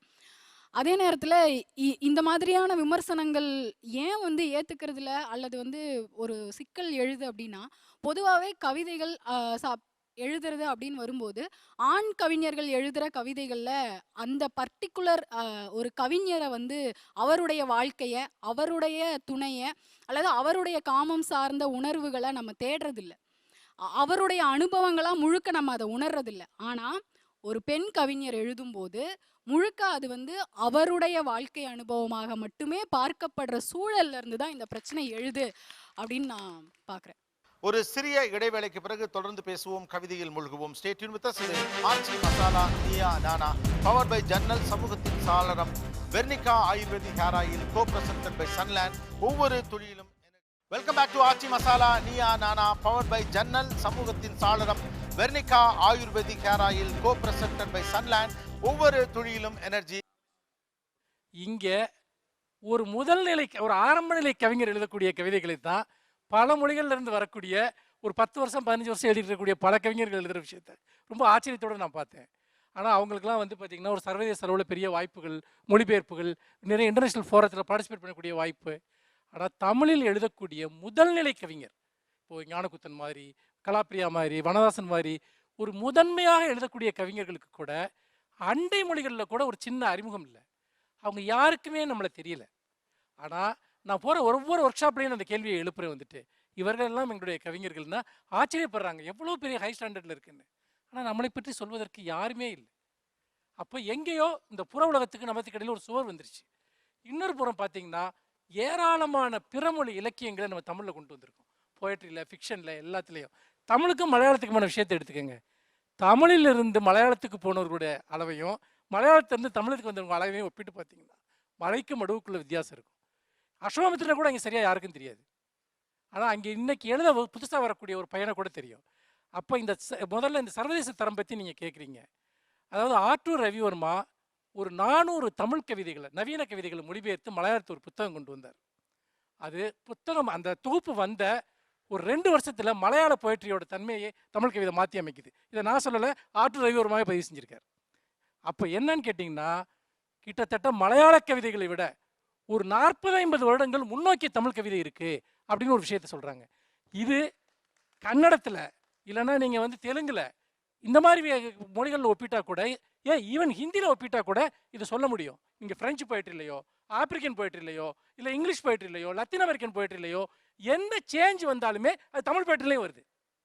தமிழ் அதோட உரையாடுது. இந்த உரையாடலை வந்து பார்த்தீங்கன்னா சிறுபத்திரிகை மூவ்மெண்ட் வழியாக தொடர்ச்சியாக இங்கே நம்ம பண்ணியிருக்கோம். அதன் வழியாக வந்து பார்த்தீங்கன்னா இன்னைக்கு எந்த ஒரு இன்டர்நேஷ்னல் போயட்டை படித்தா கூட இங்கே தமிழில் எழுதக்கூடிய ஒரு முதல்நிலை கவிஞன் ஒவ்வொரு ஒரு 10 வருஷத்துலேயும் ஒரு 10-15 கவிஞர்கள் அப்படி வர்றாங்க. அவங்க கவிதைகளுக்கு இது ஈக்குவலாக இருக்குது. அவங்களோட உட்காந்து பேசக்கூடிய கவிதைகளாக இருக்குது. ஆனால் ஒரு இன்னொரு சிக்கல் இருக்குது நமக்கு. என்னென்னா இந்த ஒப்பீட்டின் வழியாக நம்முடைய பெருமைகளை பேசுகிற அதே சமயத்தில் நம்முடைய கவிதைகளில் சில பிரச்சனைகள் இருக்குது. அந்த பிரச்சனைகளை நம்ம பார்க்க மறுக்கிறோம். அதுதான் முக்கியமானது. ஒன்று, இப்போ இந்த பர்சனல் டைரியை பற்றின ஒரு டிபேட் வந்தது இல்லையா, அது ஒரு முக்கியமான ஒரு விஷயம். என்னை பொறுத்த வரைக்கும் இந்த நூற்றாண்டில் எதுவுமே பர்சனல் டைரி கிடையாது. எல்லாமே அரசியல் தான், எல்லாமே பாலிடிக்ஸ் தான். ஒரு தனி மனுஷன் பார்க்கக்கூடிய கனவு, ஒரு தனி மனுஷனோட அந்தரங்கமான வழி, உணர்வுகள் எல்லாமே என்னால் உருவாக்கப்பட்டதல்ல. இந்த சமூக சூழல், இந்த சமூகத்தில் இருக்கக்கூடிய அத்தனை விஷயங்களால் தான் அது உருவாக்கப்படுது. நான் ஒரு தனி மனுஷன் சொல்றதே அபத்தம். அப்படி ஒன்றே கிடையாது. எனக்கு தனி மனித சுதந்திரம் இருக்குன்னு நீங்கள் சொல்லலாம். ஆனால் இன்னைக்கு நீங்கள் ஃபீல் பண்ணுற அத்தனை விஷயங்களும் வேற யாரால உங்களுக்கு ஃபீட் பண்ணப்படுது, உங்களுக்கு வேற யாரால வந்து உங்களுக்குள்ள கொடுக்கப்படுது. உங்கள் வழி உங்களுடைய சொந்த வழின்னு நம்புறீங்க இல்லையா? இல்லை, உங்கள் வழி வந்து பார்த்தீங்கன்னா வேறு பல சமூக, அரசியல், பொருளாதார காரணங்களால், மரபு சார்ந்த காரணங்களால் உருவாக்கப்படுது. எனக்கு இன்னைக்கு இருக்கக்கூடிய இந்த பெயின் போன செஞ்சிருந்த அந்த மனுஷனுக்கு இல்லை.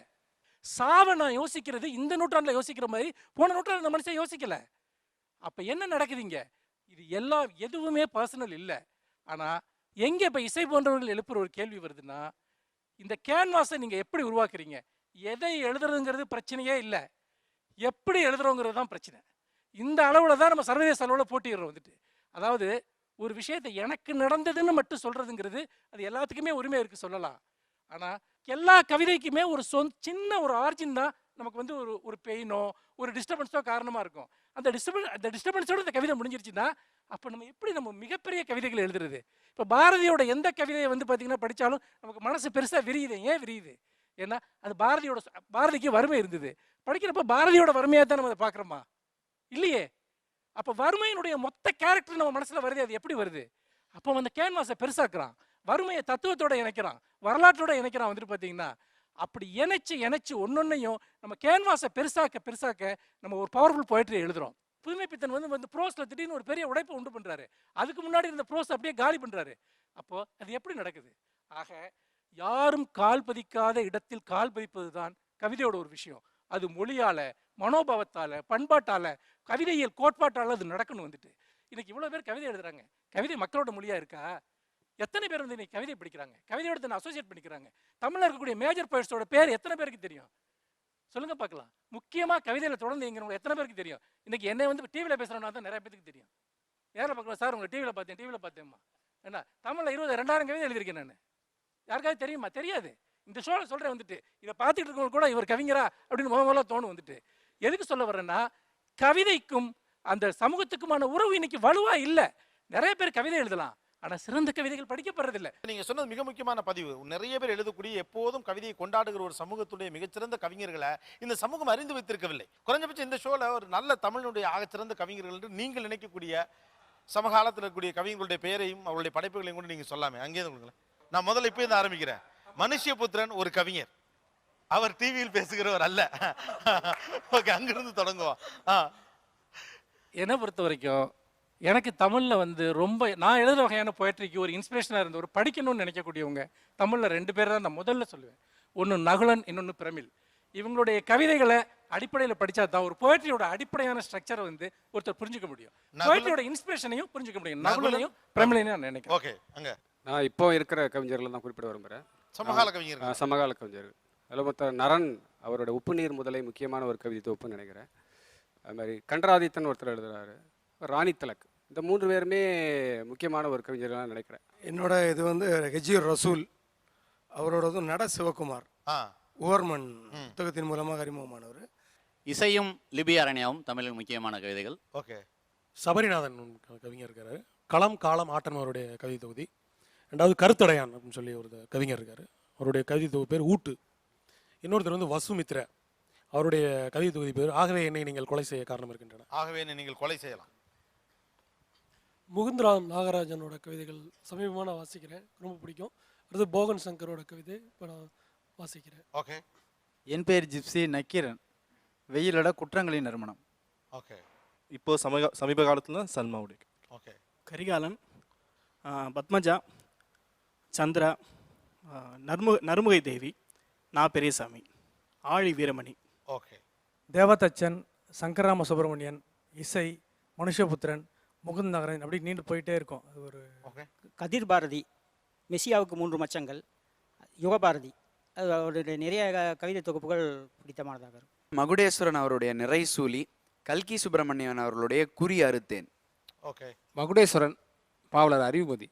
ஓகே. தமிழச்சி தங்கபாண்டியன் கவிதைகள், தாராபாரதி கவிதைகள், போகன் சங்கர், அப்புறம் ஜான் சுந்தர்னு சொல்லிட்டு சொந்த ரயில்காரி கவிதை தொகுப்பு. பெண்களில் வந்து கனிமொழி ஜி அவங்களோட மலை நடந்தோடிய நெகிழ் நிலம். இது 3 எனக்கு பிடிக்கும். உங்களுக்கு பிடித்த கவிஞர்களை பார்க்கும்போது உங்களுக்கு எப்படி இருக்கும்? பயங்கர சந்தோஷம். மைக் பக்கத்தில் வச்சுங்க. பயங்கர சந்தோஷமா இருந்தது. போகன் சங்கரை பார்த்த உடனே பயங்கர சந்தோஷமா இருந்தது. ஏன்னா அவர்கிட்ட நிறைய வம்பு எடுப்பேன், சண்டை கட்டுவேன். அது எனக்கு புரியாம கூட நான் பண்ணுவேன். ஆனால் அவர் வந்து ஒரு குழந்தைய வந்து எப்படி தட்டி விட்டு போவாரோ அப்படி வந்து என்னை வந்து பெருசாக இது பண்ண மாட்டார். பட் நான் கேட்ட விளக்கங்கள் சொல்லுவார். என்ன படிச்சிருக்கீங்க நீங்க? நான் 10th டிஸ்கண்டினியூ. மைக் பக்கத்துல வச்சு. 10th discontinue. ஓகே. என்ன பண்றீங்க? வீட்ல தான் இருக்கேன். ஓகே. ஓகே. இப்போ வந்து கணேசகுமாரன் அவரது புகைப்படங்கள் நிரம்பிய அறை, வெண்ணிலா, தேவதேவன், வண்ணதாசன். வண்ணதாசன். ஓகே. ஜீவா. வெண்ணிலா, குட்டி ரேவதி, சுகிர்தராணி, மனுஷ்யபுத்திரன், ஆதவன் தீச்சன்யா, யாழநாதி. வெண்ணிலா.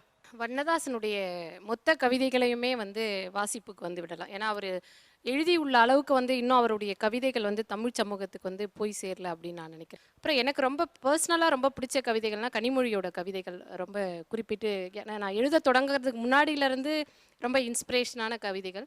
அப்புறம் இப்போ எழுதுகிறவங்களில் வந்து எல்லாரையுமே சொல்லலாம். சந்திரா, சுகிர்தராணி, குட்டி ரேவதி, சக்தி ஜோதி, இவங்க எல்லாருடைய கவிதைகளுமே வந்து மிக முக்கியமான கவிதைகளாக நான் வந்து பார்க்குறேன். சந்திரா. வெயில், நரன், வசுமித்ரா. பெண் கவிஞர்களில் சொல்லணும்னா அதை நான் இப்போ எழுதிட்டு இருக்கேன். மாலதி மைத்ரி, சுகிர்தராணி, குட்டி ரேவதி, வெண்ணிலா. ஓகே. போகன் சங்கர், கதிர் பாரதி, இவங்க 2 பேரோட கவிதைகள் வாசிக்கணும் அப்படின்னு நினைக்கிறேன். பெண் கவிஞர்களை பொறுத்தளவுக்கு வெண்ணிலா, இளம்பிறை, மாலதி மைத்ரி, சுகிர்தராணி, இவங்க வந்து ரொம்ப முக்கியமான கவிஞர்கள் நான் நினைக்கிறேன். ஆத்மா நாம் கவிதைகள் வந்து ஒரு கலெக்ஷனாகவே வந்திருக்கு. அவரோட படைப்புகள் வந்து ரொம்ப நல்லாயிருக்கும். அதனால் அதை வந்து வாசிக்கலாம்.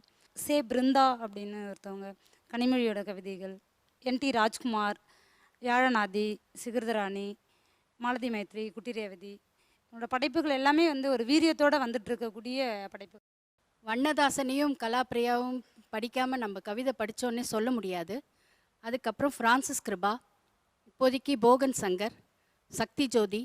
கவிதை புக்கு வந்து கட்டாயம் வாங்கி படிக்கணும். அதுதான் நான் வந்து சொல்கிறது முதல்ல. ஏன்னா கவிதைகள் வந்து ஒரு பக்கத்தில் 4 வரிகள் தான் இருக்குது, இதில் பைசா கொடுத்து வாங்கணுமான்ட்டு சில பேர் நினைப்பாங்க.